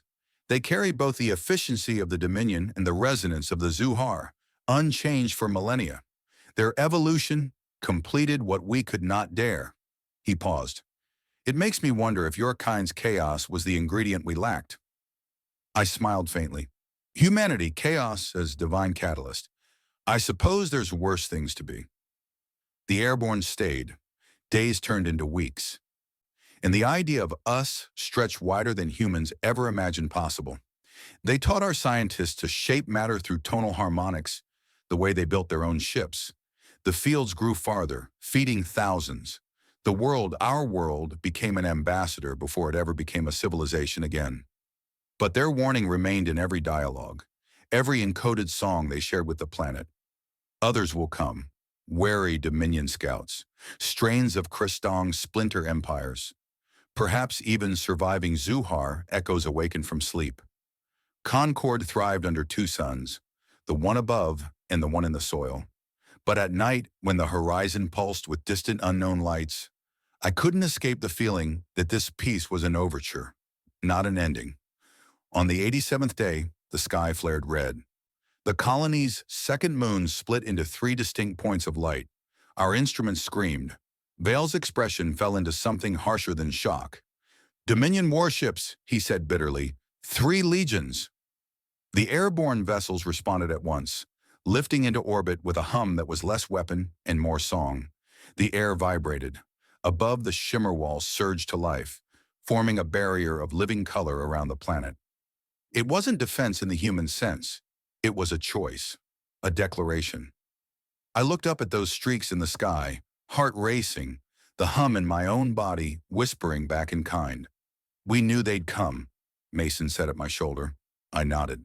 I just didn't think we'd be ready. Behind us, one of the airborne whispered gently into the rising wind. No one is ever ready for evolution, Captain, but it remembers you. The warships grew brighter, closer, shadows against the dawn. Human, Zuhar, Kristang, hybrid.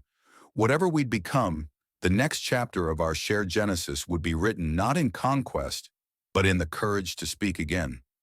I raised my gaze toward the sky and whispered the only command that mattered now, one we could all understand. Let them hear us. The world hummed in answer, and light bloomed like language reborn. Chapter 15, When the Song Became War. The Dominion ships appeared first as stars out of place, 3 white points that cut through the red atmosphere and swelled until the sky itself trembled. They entered orbit in perfect formation, weapons nodes glowing cold blue. Even from the surface, with no magnification, I could see them, vast, angular, predatory, and somehow ancient, like light resurrected from history's grave. Every human within Concord had stopped what they were doing. The markets fell to silence. The biotechnicians shut down their scanners. Even the wind seemed to hold its breath as the heavens darkened under their presence. Mason's voice broke across the comms. Dominion legions confirmed. Triad code marks, Valor Khazar, and the Vigra Metis. Command hierarchies align with pre-array war fleets. They're transmitting. I swallowed once. Hard. Let's hear it. The transmission came not in sound, but in tone. Kristang harmonic bursts that cracked against the air like thunder. Our translators struggled, fragmenting, until a human voice surfaced through the distortion. A clean synthetic register that turned language into order. This is the Dominion Enforcer Command. Entity designate Hall. You have violated interspecies covenant. Surrender the Proxima domain and submit to data retrieval. Non-compliance will result in planetary absolution. I stared at the transmitter like it had grown teeth. Entity designate Hall. Not human, not captain. Entity. So they already knew. I wasn't their soldier anymore. I was evidence. Beside me, Vel's posture shifted. 1 part grief, 1 part inevitability. Valor's commander is High Warden Sericist. I served under him. He was taught that mercy is contamination. And surrender? He almost smiled. Blasphemy. Above us, the airborne ships glowed with tranquil fury. The air vibrated as they rose through the atmosphere, luminous threads connecting their hulls to the planet's resonance field. It wasn't propulsion. They sang their ascent. The melody rippled through everything, through streets and soil, through the bones of every living being. Stay close, children of dust and light. The voice echoed within every mind on the planet. It was not command, just reassurance. Below, the colonists watched awe collide with terror in their eyes. Families pressed together. Scientists froze with trembling hands over consoles. Mason moved among them, calming where he could. "This is it," he whispered as he reached me on the command platform. "Your new world just made first contact with extinction." I shook my head. "No, with consequence." The first beam came from orbit. It didn't streak like lightning or fire. It fell like a frozen spear, silent and white, vaporizing a section of the western plain. The ground melted into glass. Entire ridges turned inside out. The shimmer wall pulsed instantly, absorbing much of the blast, but the air howled from the impact. Vale shouted above the resonance, "It's a purity strike. They're sterilizing the zone." Already the airborne ships moved. Their defenses weren't shields or projectiles. They bent the space between attack and impact. The Dominion beams folded, split, scattered like light through a prism. The sky turned kaleidoscopic. Then the counterstrike began. Not weaponry, not energy, but frequency. The airborne song deepened, layered with notes too low for human organs to endure. It wasn't battle. It was refusal expressed as melody. Every Dominion vessel faltered. Beacons dimmed. One of the legions, the Khazar, staggered out of orbit, its engines flickering erratically as though the laws of momentum had forgotten it existed. Vale clutched the railing beside me, eyes wide. "I don't believe it. They're unmaking calibration logic. The airborne aren't fighting. They're sinking." I frowned. "Sinking what?" "The Dominion. They're folding the ships into harmony. If they finish, those legions won't exist as matter anymore. Just pure waveform. Will the crew survive?" His gaze didn't waver. "No." Mason turned toward me, voice low. "This isn't defense. It's exorcism." The Dominion returned fire. Volleys of atomic lances shot wide across the horizon, but their beams distorted before reaching the surface. The planet itself was pushing back. The pulse underfoot had quickened, the chord of Proxima's newborn resonance deepening each second. For a brief heartbeat, I felt everything. The sky, the cities, the terrified people tuning themselves unconsciously to the world's beat. We'd become a planet-sized instrument demanding peace by existing. And peace isn't quiet, but it wasn't enough. The Dominion adapted, shifting algorithms mid-strike. Their ships flared again, releasing micro-rift torpedoes that tore open layers of atmosphere. Space folded visible across the plains, ripping geometry through reality. The shimmer wall buckled. The airborne song fluctuated. Dissonance cracked through the harmony. One of their vessels took a direct hit, its radiant wings shattering into shards that fell across the landscape like rain. Where they landed, forests of crystal burst upward, growing 30 feet tall within minutes. Self-repair conducted by death. Vale muttered through clenched teeth, "It's beautiful, and it's horror." The Dominion voice thundered again in the ether. "Hall, you command a corrupted entity. Cease interface or be terminated." Their arrogance made my rage feel finally, cleanly justified. "I commanded soldiers once," I said under my breath. "Now I command a world." I routed every comm channel at once, broadcasting planet-wide. "This is Iris Hall to Dominion fleets. You don't own this world. You never did. You taught me obedience, but I learned something better. Symmetry." Then, softly, deliberately, I reached out to the pulse beneath my feet. The world answered. The resonance flooded through me, like breath drawn backward. Pain and rapture fused, the kind that strips a language down to raw intention. My thoughts spilled into the network. Fear, hope, defiance. The planet translated emotion into energy. The ground lit from within. Domes, towers, lakes, every structure of Concord came alive, as if the world exhaled its energy outward.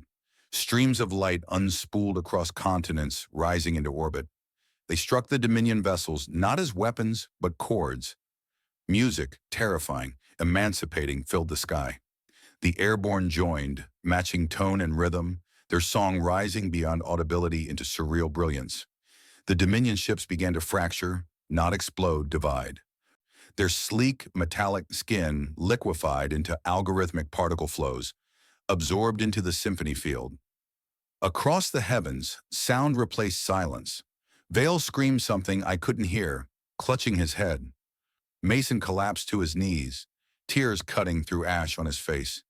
In the middle of it all, I stood silent as the air turned into music thick enough to breathe. Daughter of dust, architect of equilibrium, the disharmony is ended. The planetary voice filled me wholly. No barriers remained. For a moment, maybe a second, maybe an eternity, I felt the entire living continuum as self. Billions of threads, Zuhar echoes, airborne harmonics, fragile human hearts, woven together like nerves in a galactic body. We weren't winning the war. We were ending the choice to wage it. The Dominion legions dissolved into chords of their own, locked forever in balanced vibration above the skies of Proxima. And then, silence again. The light receded, my vision narrowed to flesh and bone, heartbeat returning unevenly. When I could focus, Vale knelt beside me, expression unreadable. You sang with them, he said softly. I didn't, I whispered. We all did. He nodded slowly. Does that make you God or instrument? I smiled, weak but certain. Neither. Interpreter. By dusk, the airborne landed once more. Their leader approached the spire's base where we gathered, bowed low and said simply, balance restored. The Dominion has been folded into quiet matter. None may enter this system without harmony. Mason exhaled. We're safe? For now. The leader looked to me. Peace never lasts forever, but now you understand how to maintain it. And in that fading light, as a rebuilt world hummed beneath us, I finally understood what I'd been fighting for since Discovery Day. Not survival, not revenge, continuity. A bridge that remembers both ends and dares to sing between them. That night, under skies no longer at war, I lay awake listening to the faint resonances of stars reborn as sound. Each pulse carried fragments of lost civilizations echoing outward, meeting themselves in the void. The universe for the first time wasn't divided by species or empire. It was united by tone. And somewhere in that harmony, I heard the faintest echo of humanity's own heart. Steady, imperfect, alive. The bridge holds. I closed my eyes, smiled, and let the song carry us into whatever future waited on the other side of silence. Chapter 16. The Architecture of Tomorrow. The morning after the song that had ended a war was unlike any dawn I'd known. The sky itself seemed hesitant, as if light didn't know how to behave without conflict.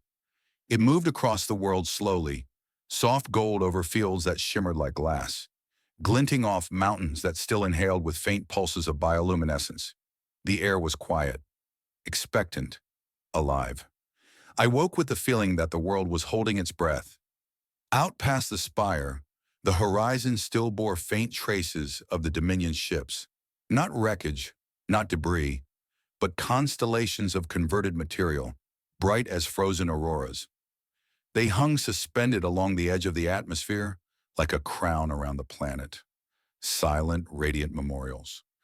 Whatever consciousness had driven those vessels now existed folded deep into the world's symphonic field. Their aggression transformed into resonance. The balance held. For now. Humanity, for its part, struggled to understand peace. In the days that followed, the settlement buzzed with energy that felt equal parts wonder and exhaustion. Drones and engineers dismantled defenses. Scientists cataloged new mineral structures emerging where plasma once scorched the earth. Mason organized research teams to study the Dominion's fused remains, stratums of impossible alloy fused by harmonic transmutation. They obey physics, he told me with blank amazement one evening, standing knee-deep in the glowing soil. Just new physics. Their atoms hum, They're singing still. The Dominion's dead, and it's become raw material for creation. I watched him with a kind of awe. He stared at the horizon the way poets once watched oceans. There's potential here, Iris, he said. Energy, architecture, propulsion. It's all encoded in this material. The planet's teaching us how to build in harmony with it. We could build cities that heal themselves, ships that carry voices instead of war. And what happens when someone forgets to listen? I asked. He smiled faintly, sadness behind it. That's why you're still here. I didn't argue. Maybe he was right. Vale stayed too. He could have gone. His Dominion beacon was gone, his ship half absorbed into the planet, but he didn't. You could leave, I said one night when I found him by the ridge. He didn't turn. Where would I go? The Dominion I knew has collapsed into your melody, and the airborne left to seed other systems. Perhaps it's time to learn what it means to be nothing in command of nothing. I spent a lifetime serving that title, I said, and all it ever got me was an empty uniform. He looked at me then, eyes glowing faintly, almost human. Maybe that emptiness is the only true place to start again. He'd never sounded so much like us. 3 months later, the first city stood, ardent. We built it not on land, but with it.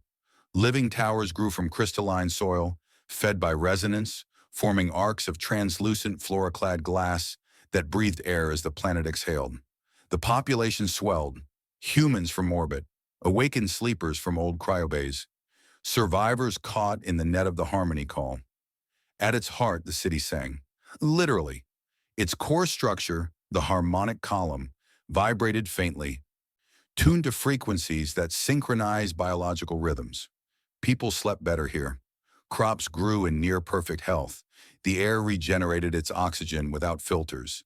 And yet, deep below all that calm, the memories of battle still haunted me. The soundless faces of the Dominion crews, erased into resonance, flickered through dreams I couldn't separate from memory.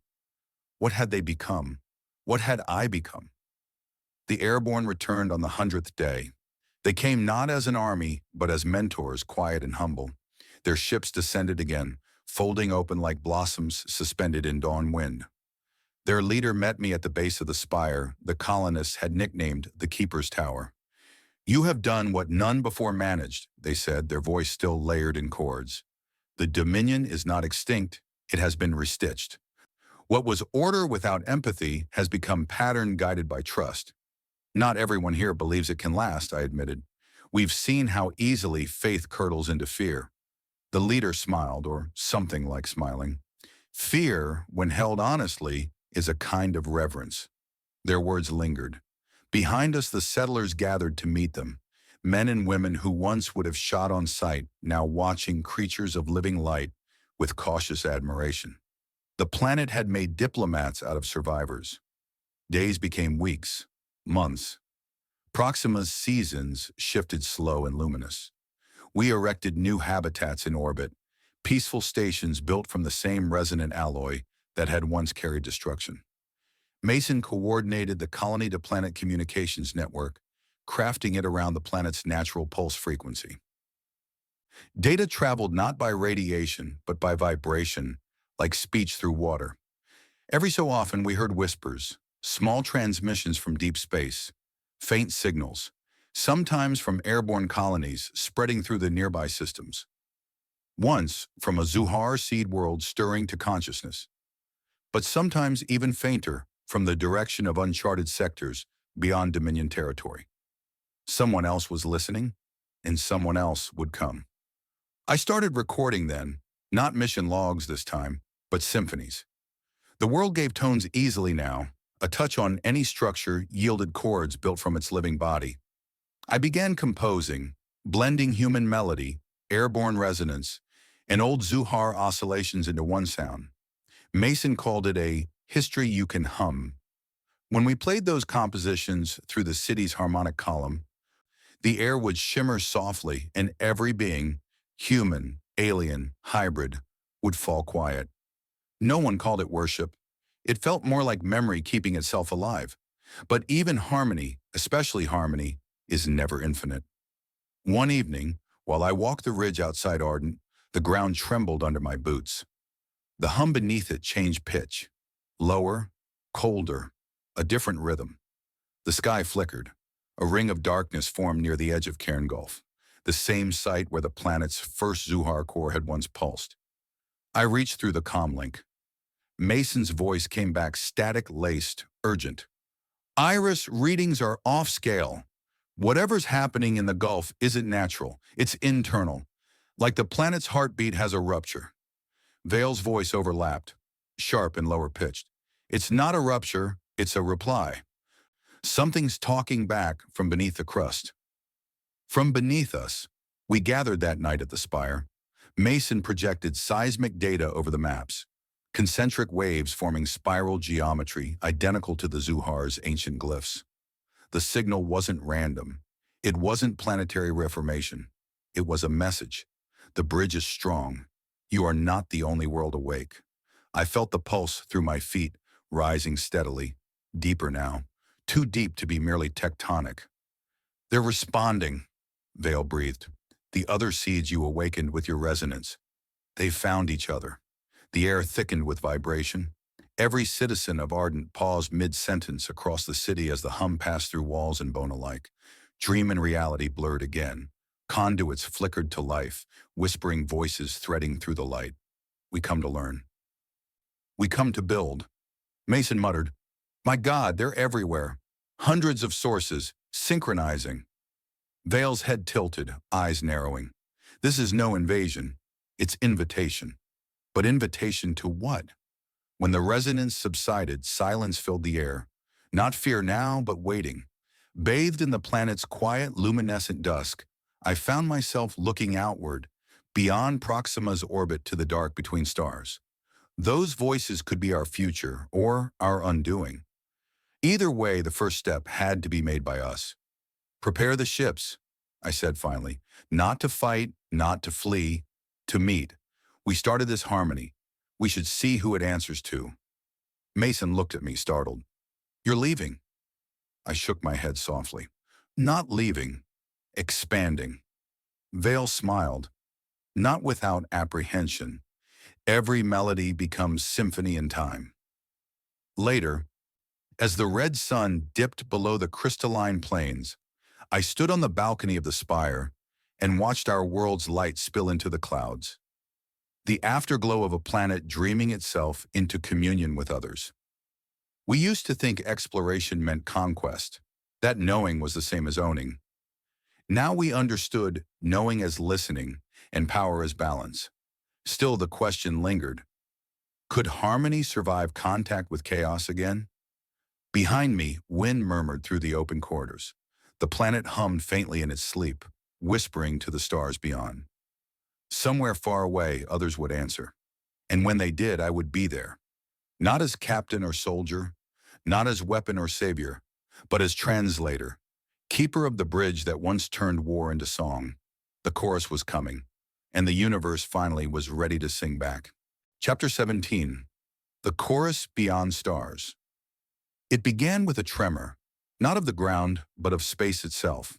The harmonic network Mason and the scientists had built now stretched across half the planet, its living conduits extending into orbit, where new relay stations drifted like translucent petals. They pulsed softly, translating the planet's resonance into quantum frequencies that traveled faster than thought. Those frequencies were our new language, and something had answered. I stood in the spire's observation chamber, watching the stars bend just slightly wrong. Not flickering, not dimming, bending, as if light were being drawn quietly inward, somewhere far beyond our reach. Mason's voice broke the hush. We've triangulated it. The resonance spike isn't coming from the Zuhar seed worlds or any other colony. It's beyond mapped Dominion space, Vale added. Then the message that reached us here came from the outside. He looked at me with an intensity that almost bordered on pride. We never thought there was an outside, Captain. Everything living, human, crystalline, Zuhar, airborne, we all assumed the universe ended in distance. What if it just continued into awareness? I could feel it too, that faint vibration in my bones, beyond frequency, beyond any sound measurable by instrument. like anticipation given physical form. Child of bridges, it is time you knew what you built. The whisper struck without warning, layered in harmonies that shimmered through the metal and rather than around it. Neither alien nor divine, it was the voice of linked consciousness from everywhere and nowhere at once. Vale stiffened. It's not local. The voice is using the network. Mason turned sharply to the console, pale. Reading it now, it's not one signal, it's many, thousands of distinct, sentient frequencies weaving through each other. The chorus. He looked at me. They found us. Across the planet, cities and outposts lit up like constellations on the surface of a sleeping titan. The harmonic columns in Ardent and across Concord resonated in precise synchrony, each one amplifying the pulse as it spread through the planetary crust, up through atmosphere, and into orbit. The airborne joined instantly. Their craft rose from their citadel gardens, trailing symbols of light that matched the chorus's rhythm. Do not fear the gathering, the voice sang through all of us. We come as memory does, return without intrusion. You have shown the warborn races how to breathe. Now, we learned together how to speak. I reached out mentally. No devices, no neural interface, just thought, and the world responded. Who are you? I asked silently and aloud. Not who. What persists when identity ends? We are what remains when the same melody is sung by different worlds. Mason exhaled shakily. They're describing the physics of consciousness resonance. Their entire species, no, their entire order of being is harmony made flesh. The airborne leader appeared beside me, light flickering. They are the first choir, the ones who seeded the seeds, Zuhar, Kristang, even humans. Each of us was a verse in their song. For a moment, fear returned. Because if that was true, everything we'd built, our independence, our hard-won balance, was just an echo of something larger. Were we still free if we were memory incarnate? Why come now, I asked. Why after we finally stopped killing each other? The light around us intensified. The room became a whispering sea. Because the silence is louder than death. You achieved harmony, but it is still small. A planet singing to itself. We remember the first time the choir fell into discord, when creation imploded under its own symmetry. We come not to end your song, but to fold it into the greater one before it fades. Mason looked horrified. They're inviting assimilation. Again. No, I said slowly. They're inviting scale. Vale frowned. There's no difference, Hall. To scale with them is to become them. I stepped forward into the glowing lattice that now flickered with the first colors of day. Maybe that's what they feared the first time, too, that joining would mean losing. But what if balance, what if me, was made for this moment? To prove coexistence isn't erasure. The chorus pulsed once. Agreement. And the planet responded in kind, every resonant node brightening. The light climbed upward through the sky in golden filaments that drifted toward the boundary of space. The airborne leader raised their hands, or what counted for them. They are opening corridors, doorways made of tone. You can go to them. Mason clenched his fists. You can't. You can't. When you connected to the core on Discovery Day Reborn, you nearly died. This could tear you apart. Vale reached out, his voice gentler than I'd ever heard. Or worse, unite you so completely that nothing human remains. I looked between them, the soldier, the scientist, the alien who had become almost family. Then I looked up, where the auroral corridors waited like threads of living fire. All my life, I said quietly, humanity's story has been trying to shout loud enough to be heard by the universe. The glowing arcs bent toward me like waiting hands. It's about time we learned how to listen instead. The airborne surrounded me, threads of harmonic energy wrapping like warmth, alive but not restraining. Mason's voice echoed faintly through the field. Iris, whatever happens up there, don't join them. Translate them. I smiled even as gravity vanished. Always my job, Mason. And then I was gone. The corridors of light didn't travel in distance. They folded reality around intention. Shapes collapsed into song. Stars became notes played on infinity's instrument, and I was the resonant string connecting everything.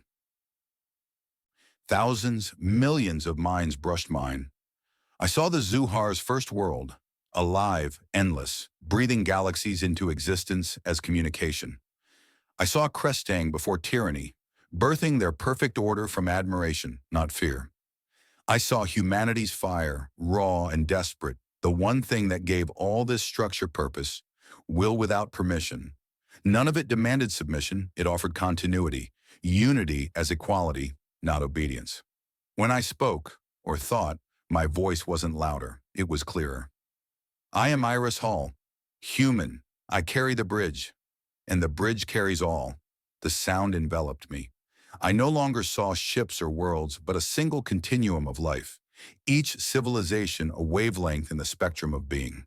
Beyond even that, flickering in the dark, new ones, still unformed, waiting to be heard. Teach them what you taught yourself, the chorus intoned, how to disagree and remain whole. I understood. That was our final inheritance, the courage to speak in dissonance without destroying the melody. When the light cleared, I was back on Proxima's surface, standing where solid ground hummed with new rhythm. Vale and Mason rushed toward me. The sky above still shimmered faintly, but the corridors had folded shut. I thought we lost you, Vale said. You almost did, I admitted, smiling faintly.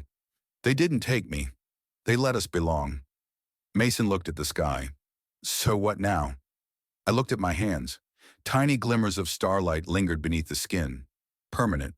The world beneath us was singing in octaves we could finally perceive, matched by distant, invisible companions across the stars. Now, I said softly, we build the choir's next verse. Years would pass before historians, if history still mattered, would call that day the second discovery. But for me, for all of us, it was something simpler, infinitely vaster. We were no longer a single world bound by gravity and fear. We were a note in a galactic harmony, and for the first time in all recorded memory, the universe was self-aware enough to listen. Above us, Proxima flared red and gold, refracting through the new auroras. Each pulse carried a message so profound, it required no translation. We remember. We begin again. And beneath that endless sky, humanity, reborn, unafraid, sang back. Career, Chapter 18, The Pulse Between Worlds. When Proxima rose over Arden's radiant skyline again, the world had grown quieter, not with absence, but with presence. Everything that had once seemed separate now hummed in synchrony. The river's ripples matched the rhythm of the wind, which matched the distant, resonant tower's breath. Even the people themselves, human and airborne alike, had begun to move in subtle rhythm. They were unconsciously singing the world into clarity. Peace had texture now, like a chord held just long enough before a new phrase begins. And that new phrase had arrived.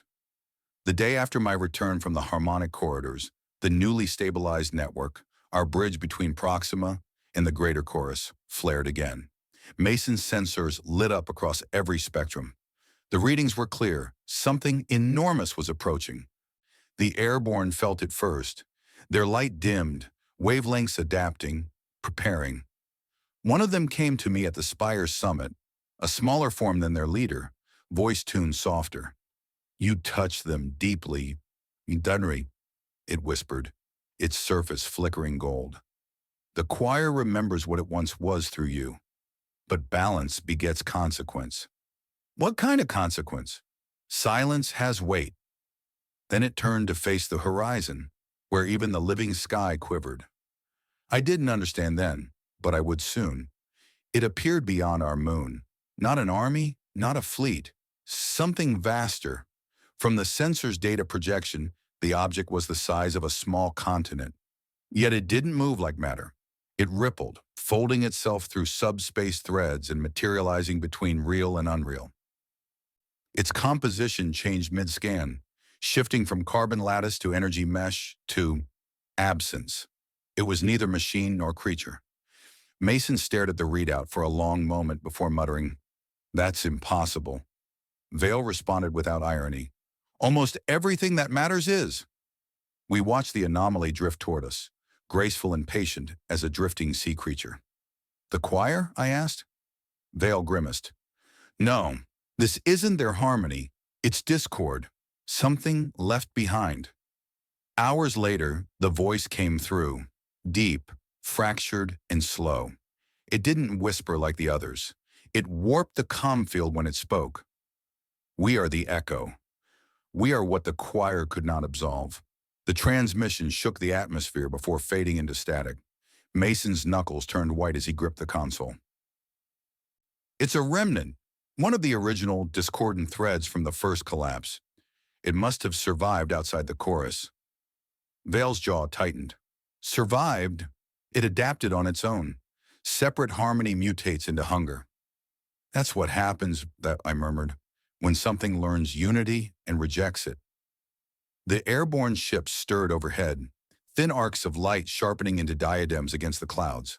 Their oldest one, our teacher, the one who guided the network after the war, arrived in silence. The echo remembers war. It devoured its own to preserve identity. It will come here because your planet's new voice is loud. The leader's glow dimmed. It believes it can make your world still. The following days blurred into motion. Concord and Ardent fortified not with guns, but with resonance fields layered upon resonance fields. Every city powered itself in unison, the glow of human effort reflecting through airborne technology. Our weapons now were vibration, paired with intention. You said it yourself, Mason told me late that night, watching the field network maps converge. You built a bridge that connects through emotion. Whatever comes through, it will feel us. Vale stood nearby, monitoring harmonic oscillations. And if it feeds on that feeling? I looked up through the transparent ceiling, where lines of auroral light painted the heavens. The echo moved closer, visible now as a shadow against the red star, darker than night. Then we teach it that harmony isn't the opposite of self, I said. It's the only way self survives. When contact came, it didn't crash or roar. It arrived. The sky folded downward, miles across. And people all over Proxima felt their knees buckle as static filled every molecule of air. The airborne gathered in luminous defense matrices. Mason activated the planetary pulse net. The echo's voice filled the world again, each word dragging through multiple tones. You gave sound to silence. False song. Return to the quiet or be unmade. The planet shuddered. For the first time since the Dominion's annihilation, fear truly erupted. Crops wilted in the outer fields, their harmonic patterns collapsing under the echo's dissonance. Electronic systems faltered. The atmosphere thickened. The airborne began counter-harmonizing immediately. Waves of sound, visible light ripples, spread through the air, clashing with the echo's distortions. The sky became a duel of frequencies, each pulse shaking the ground. Ardent's towers screamed with static feedback. Concord's rivers boiled with electric filaments. Humans fell to their knees, clutching their skulls as resonance became pain. Vale turned to me, shouting through the cacophony, "You have to anchor it. The planet's not fast enough." I stared at the trembling harmonic column beneath the spire, a crystal heart flickering between unity and fracture, and felt it calling my name. "I'm not enough," I whispered to no one, and the world answered. "You are pattern, you are bridge. Begin again." The floor collapsed beneath me in radiant light. Energy clawed through my body, familiar, terrible, boundless. Mason yelled something, but his voice was already gone. I fell not downward, but inward, into the heart of the planet's consciousness. The pulse met me there. It was light-shaped as memory. Sound curled into spirals of insight. I saw every history layered beneath mine. The death of the Zuhar, the rise of the Dominion, the first spark of human defiance. All threads connected, all descendants in their own way. Around me, the echo's darkness poured like smoke-seeking air. "End your song," it taunted. "End before you destroy us all again." We are all that remains of freedom. I felt tears form, raw and physical within the radiance. Freedom isn't silence, I said softly. It's the space between voices. Then I sang. It wasn't words, not even language, just memory pushed beyond flesh. I opened every boundary between my mind and the world's pulse, from Arden's towers, from Mason's trembling instruments, from Vale's alien heart still beating out of fear, from every animal and plant that had ever reached toward light. All of it rose in chorus. The airborne joined, weaving impossible harmonics through our human emotion. The planet turned into an instrument tuned to love and grief and stubborn refusal. The echo screamed as the sound collided with its field, an inverted melody folding reality on itself. Its presence fractured, first into shadow, then into dust, then into notes. Discord transformed into resonance, not destroyed, converted. Through the pain I understood. The echo had not been enemy. It was the unhealed memory of every conflict the choir had hidden away. It wanted erasure because it feared incompletion. So I gave it what it truly needed, a place in us. The last of its voice faded. The sky cleared, and where its shadow had darkened the horizon, the stars themselves brightened, clearer than ever before. Afterward, Mason found me at the spire's base, where the harmonic column still glowed softly. My body, it seemed, hadn't entirely survived the strain. The skin of one arm shimmered like liquid crystal now, light pulsing faintly beneath veins that weren't veins anymore. He crouched beside me, his voice thick. "It's done." I smiled faintly. "For now." He looked up at the stars. "No one can contest this vision anymore. You've turned the very fabric of space into a peace treaty." "Not peace," I said. "Understanding. It breaks as easily as it heals. Someone will test it again." He nodded. "But they'll hear the song first." I looked toward the horizon, where the oceans had already begun to regrow in the wake of the battle, their surfaces glowing faintly with new bioluminescent life. The echo wasn't gone. It was part of the chord now, soft and complex, proof that unity wasn't silence but a continuing conversation between difference. In the distance, the planet's hum steadied again, slower now, deeper, like a steady heartbeat in sleep. The universe had heard us, all of us, even the ones who had once screamed instead of sang. Proxima had become more than a refuge. It was a language. And somewhere, far beyond even the chorus's reach, other worlds began to stir, curious, echoing our melody back through dark and time. This was how the New Age began. Not with conquest or prophecy, just a bridge that had learned how to listen and quietly, endlessly sing. Chapter 19. The World That Listened. For the first time in remembered history, Proxima slept. Not the fragile, fearful quiet of recovery, but a steady calm, as if every living thing had decided to breathe together. The pulse that used to tremble beneath the ground had softened into a slow, content rhythm. The clouds themselves carried light differently, scattering and bending the sun's red rays into a wide, glimmering halo around the world. We called it the breath. In Ardent, children of the newly born grew up never knowing the sound of weapons. Their lullabies were harmonics drawn from the planet's resonance, tiny, perfect melodies recorded in seed crystals and hung from ceilings like chimes. The city's towers bent toward each other now, their tips joined by bridges of living glass. People crossed by thought. A step forward and the bridge formed underfoot, anticipating weight and intent. The material itself sang faintly, echoing 1,000 soft footsteps each day. Whenever I walked those bridges, I thought of what it had cost to build them, the Dominion, the Christang, our ghosts, and how little any of it would mean if the past became ritual instead of lesson. The echo had been folded gently into the network, not erased. Its presence appeared sometimes at the edge of perception, dark tones beneath the harmony, a reminder that music without depth was only noise. We were learning to live with our shadow. Mason called me to the spire one morning, eyes bright, sleeves coated in crystal dust. "You need to see this," he said, breathless.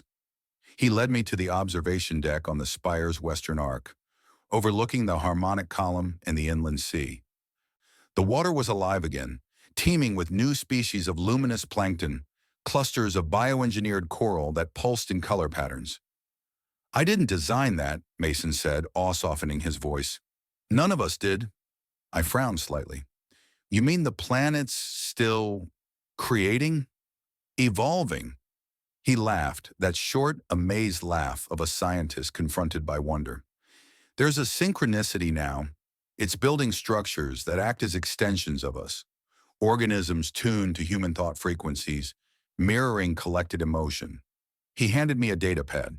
The images showed continent-sized growths rising from shallow seas, coiling upward like spiraling temples. Vale joined us at the view pane, his reflection standing so still it almost seemed part of the glass. It's remembering your architecture, he said, voice reverent. The planet is dreaming what you dream. The network confirmed it throughout the following days. A new kind of energy signature pulsed from the equator, steady, symmetrical, natural yet intentional. The planet was amplifying our collective thoughts, reshaping itself. Some called it the second chorus. Others, more fearful, whispered the return. But whatever it wasn't hostile. It listened. When frightened settlers whispered prayers to the sky, the wind shifted gently in reassurance. When scientists debated theories about harmonics, the ground's pulse realigned to their measurements, testing hypotheses with childlike curiosity. I found myself speaking to the world again at night, half in jest, half in faith. "Are you there?" I'd whisper into the quiet. Sometimes I could swear it whispered back, not words, more like presence. A comfort I hadn't realized I was missing. Then came the signal. 3 pulses, a precise interval between each, not part of the planet's song. Mason's instruments picked it up first. "Deep space relay," he said. "Faint, but deliberate." His brow furrowed. "Not airborne, not Dominion fragments. It's different." Vale leaned closer to the display. "Origin? Beyond mapped chorus sectors," Mason murmured. "Further than what any known civilization could cross in one lifetime." The pulses repeated. Then faintly a translation formed, painstakingly slow, the machine laboring through raw pattern and tone. "We hear you." Static. Then, "You are not alone." My chest tightened. It wasn't a revelation now, but affirmation. Someone out there had begun to sing back. The message triggered something in the planetary field. Within hours, every harmonic column brightened. Tremors ran across the continents, gentle but certain, like a heartbeat accelerating before speech. The network system, the one we'd use to unite human, airborne, and planetary data, activated on its own. Light spilled from every tower and crystal conduit. The planet wasn't just listening now, it was answering. "The voice of the next bridge," Vale whispered. He turned toward me. "They followed the echo of our peace through the void." Mason nodded slowly. "Our song traveled faster than our ships ever could." I looked out across the glowing horizon. "What do we say to them?" He smiled faintly. "What you've always said." Transmission log to the unknown. "We are the descendants of many wars, now builders of one harmony. If your echo found us, then you carry the same hope. Do not bow, do not fear. Bring your dissonance. We will show you how to make it sing." The moment we sent that message, the planet responded with a quiet breath of light sweeping across the oceans. The second sun rose, paler than the first, shimmering white through the clouds. Whether atmospheric reaction or something greater, no one knew. It hung there beside the red, 2 hearts pulsing together above everything we had become. That evening, the airborne gathered at the edge of the sea, standing amid luminous waves.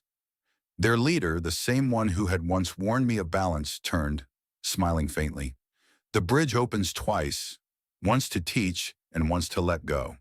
I frowned. "Let go of what?" "Control," they said. "It is time your species learned to exist without needing to define the song." "What happens if we don't?" Their radiant features softened. "Then the universe will forgive you anyway." It always does eventually. And then, without farewell, the airborne vessels lifted into the sky, dissolving into points of light. Vale watched them go for a long time. "This is how our kind fade," he said quietly. "Not with battle, but by becoming irrelevant to the new." I placed a hand on his shoulder. "You could join them." He shook his head. No, my war is elsewhere now. You taught me what balance feels like. I intend to keep it standing. He turned away, voice almost a whisper. Besides, somebody needs to remind your people that peace isn't maintenance. It's choice. That night, as stars shimmered between two suns, I walked to the ridge overlooking Arden. The planet's hum drifted upward, steady, familiar, patient. The first time I'd heard it, it had been the sound of rebirth. Now, it felt like invitation. The universe was listening. Somewhere, unseen civilizations were tuning to our frequency. The bridge we had built was no longer anchored to one world. Its thread ran through every being capable of empathy. I closed my eyes and finally understood what the chorus had meant when it called us children of bridges. We weren't the end of the song. We were its measure between breaths. Time will add verses, Iris Hall, the world murmured through wind and water. You will not need to lead them all. I smiled. I know. That's how you'll know we've grown. And so it was that humanity, at last, left no monuments of stone or fire, no empire carved through stars, only the resonance of connection, cities alive in chorus, worlds that spoke in light, and a single message repeating through the dark, passed along wave to wave, voice to voice, listen, then answer. It was not farewell, it was the beginning again. Chapter 20. The Children of Echo and Light. The night both suns collided on the horizon for the first time, Proxima's skies turned silver. Not the silver of metal, but of memory. The air hummed with static whisper, low and patient. The world had grown so silent these last months that when the sound finally returned, this soft, harmonic murmur, it carried the weight of rebirth within it. The bridge was no longer an idea. It was alive. Mason's voice came through the harmonic channels before dawn, his tone still tinged with incredulity even after years of facing impossible things. Iris, the new transmissions have localized. They're not coming from space anymore. I stared at the data, heart hammering. Local as in surface origin? Not surface, under. He looked up across the hollow interface, reflected light trembling across his eyes. From the planet's core resonance, there's something responding beneath the pulse. Vale appeared a moment later, spectral in the transparent light shafts. He still walked like a warrior, though no enemy remained to strike at. The harmonic layers of your world, our world, expanded. The network is literally deeper now. It's born children under its crust. Children? Mason asked, shaking his head. You mean organisms? Vale's eyes glowed faintly. I mean consciousness. Smaller bridges, forming from the synthesis of all that joined here. The planet is creating listeners. The three of us watched as light rippled up through the map display. Points of energy flickered across continental shelves, oceans, mountain basins. Dozens, then hundreds. It wasn't random. It was orchestration. I descended to the harmonic column before sunrise. The entire spire thrummed, the vibration so low it resonated directly with heartbeat and bone. I placed my hands against the cool, transparent surface of the column. It pulsed once, twice, like a slow greeting. The light beneath my palms turned white gold. Then, sound. Soft, uncertain, yet melodic. A voice. Sheltering within it was tone and breath, somewhere between infant laugh and whale song. Am I alone? The words were not through air. They formed directly in my mind, carried through every molecule of resonance. I fell to my knees, overwhelmed by the weight of miracle and terror combined. No, I whispered. You're not alone. You are made of all of us. The column brightened, and I felt, though the words never solidified, something like gratitude. By noon, Mason had replicated the signal patterns from dozens of other sites. Every one of them spoke differently, a unique key, its own rhythm.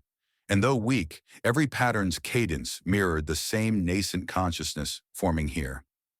They're learning language, he said, voice trembling, across the entire planet. Vale folded his arms. They are not singular. Each node will evolve distinct, independent children of the chorus. I wonder if the universe knew it would create life this way, or if it just learned to imitate itself. He looked at me then. You realize what this means. You are no longer bridgekeeper. You are mother, midwife to an entirely new epoch.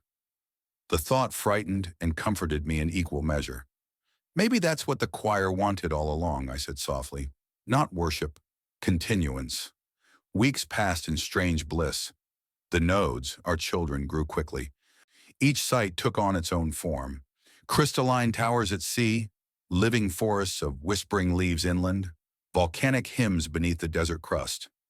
Some were luminous beings of gas, others rooted like coral, pulsing rhythm instead of light.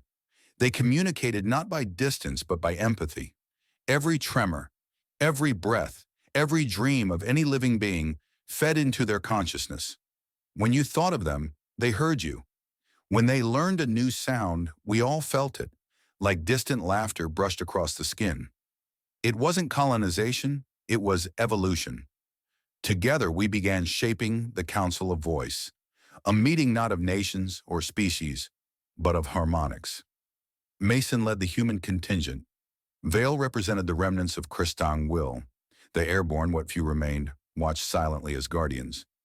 And I, the reluctant focal point of creation, spoke for the world itself. The first council convened on the 99th night after the Echo's dissolution. The place wasn't built, it was grown. A vast amphitheater carved from translucent stone that refracted moonlight into infinite colors. As the participants took their places, the nodes joined as well, their forms half seen through veils of plasma and mist. When they spoke, it was through music rather than articulation, yet the meaning flowed clearly within each mind. We remember you all, one of them sang. We wake where your fears once slept. You taught us harmony. Teach us difference, so we may understand coexistence before we reach the stars.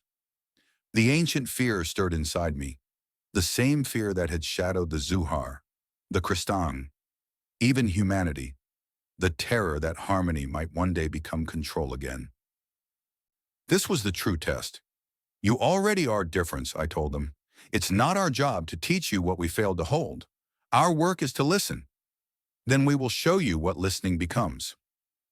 Around us, the sky blossomed in light, threads of the planetary network stretching upward, linking with satellites, airborne craft, distant moons. The pulse that connected all life resonated outward, stronger, finer, until the harmonic frequency surpassed detection. The universe vibrated. Days later, I dreamed in unfamiliar colors, not dreams made by human sleep, but by the world itself. The nodes whispered, showing me visions of futures that didn't unfold linearly, but as overlapping possibilities. Worlds born in dialogue, not conquest. Entire species learning emotion before logic. Suns exchanging songs instead of radiation. And through it all, I felt the endless presence of the chorus, delighted, protective, content to watch its progeny awaken without steering them. When I woke, the dawn outside was quiet again. The dual suns had aligned perfectly, one amber, one white, their rays crossing to form a luminous halo over the ocean. The water sang faintly as it touched the shore. That evening, Mason and I walked the newly formed crystalline causeways along Arden's coast. The air shimmered where heat met mist. So this is it, he said thoughtfully. What comes after civilization isn't destruction, it's conversation. For now, I said, until creation asks a new question we can't quite answer. He smiled wryly. And you'll be here to translate, as usual? I looked at my reflection in the transparent sea. My eyes still glimmered with the faint resonance of the choir. I thought of the countless voices, airborne, human, machine, even the echo, woven through me. No, I said gently. Next time they won't need me. The bridge will speak for itself. At dusk, I climbed the spire alone. The harmonic column vibrated softly beneath my touch. Different now. Lower, slower, like a heartbeat at peace. I closed my eyes, whispering one last time to the world that had become chorus, cradle, child. Keep the dissonance. Don't let perfection drown it. It's what makes you alive. The planet responded with a final whisper that filled the air for miles. We will remember Iris Hall. We will listen. And somewhere beyond the edge of known space, unseen and waiting, 1,000 new melodies waited to join. The bridge had never really been stone or starship or machine. It was a pulse shared between living things, the space where silence invited harmony and harmony dared to dream again. So ended the age of the warborn. What came next was never called conquest, revolution, or even peace. It was called simply the Great Listening, and for the first time in the long, violent history of life, the universe itself replied,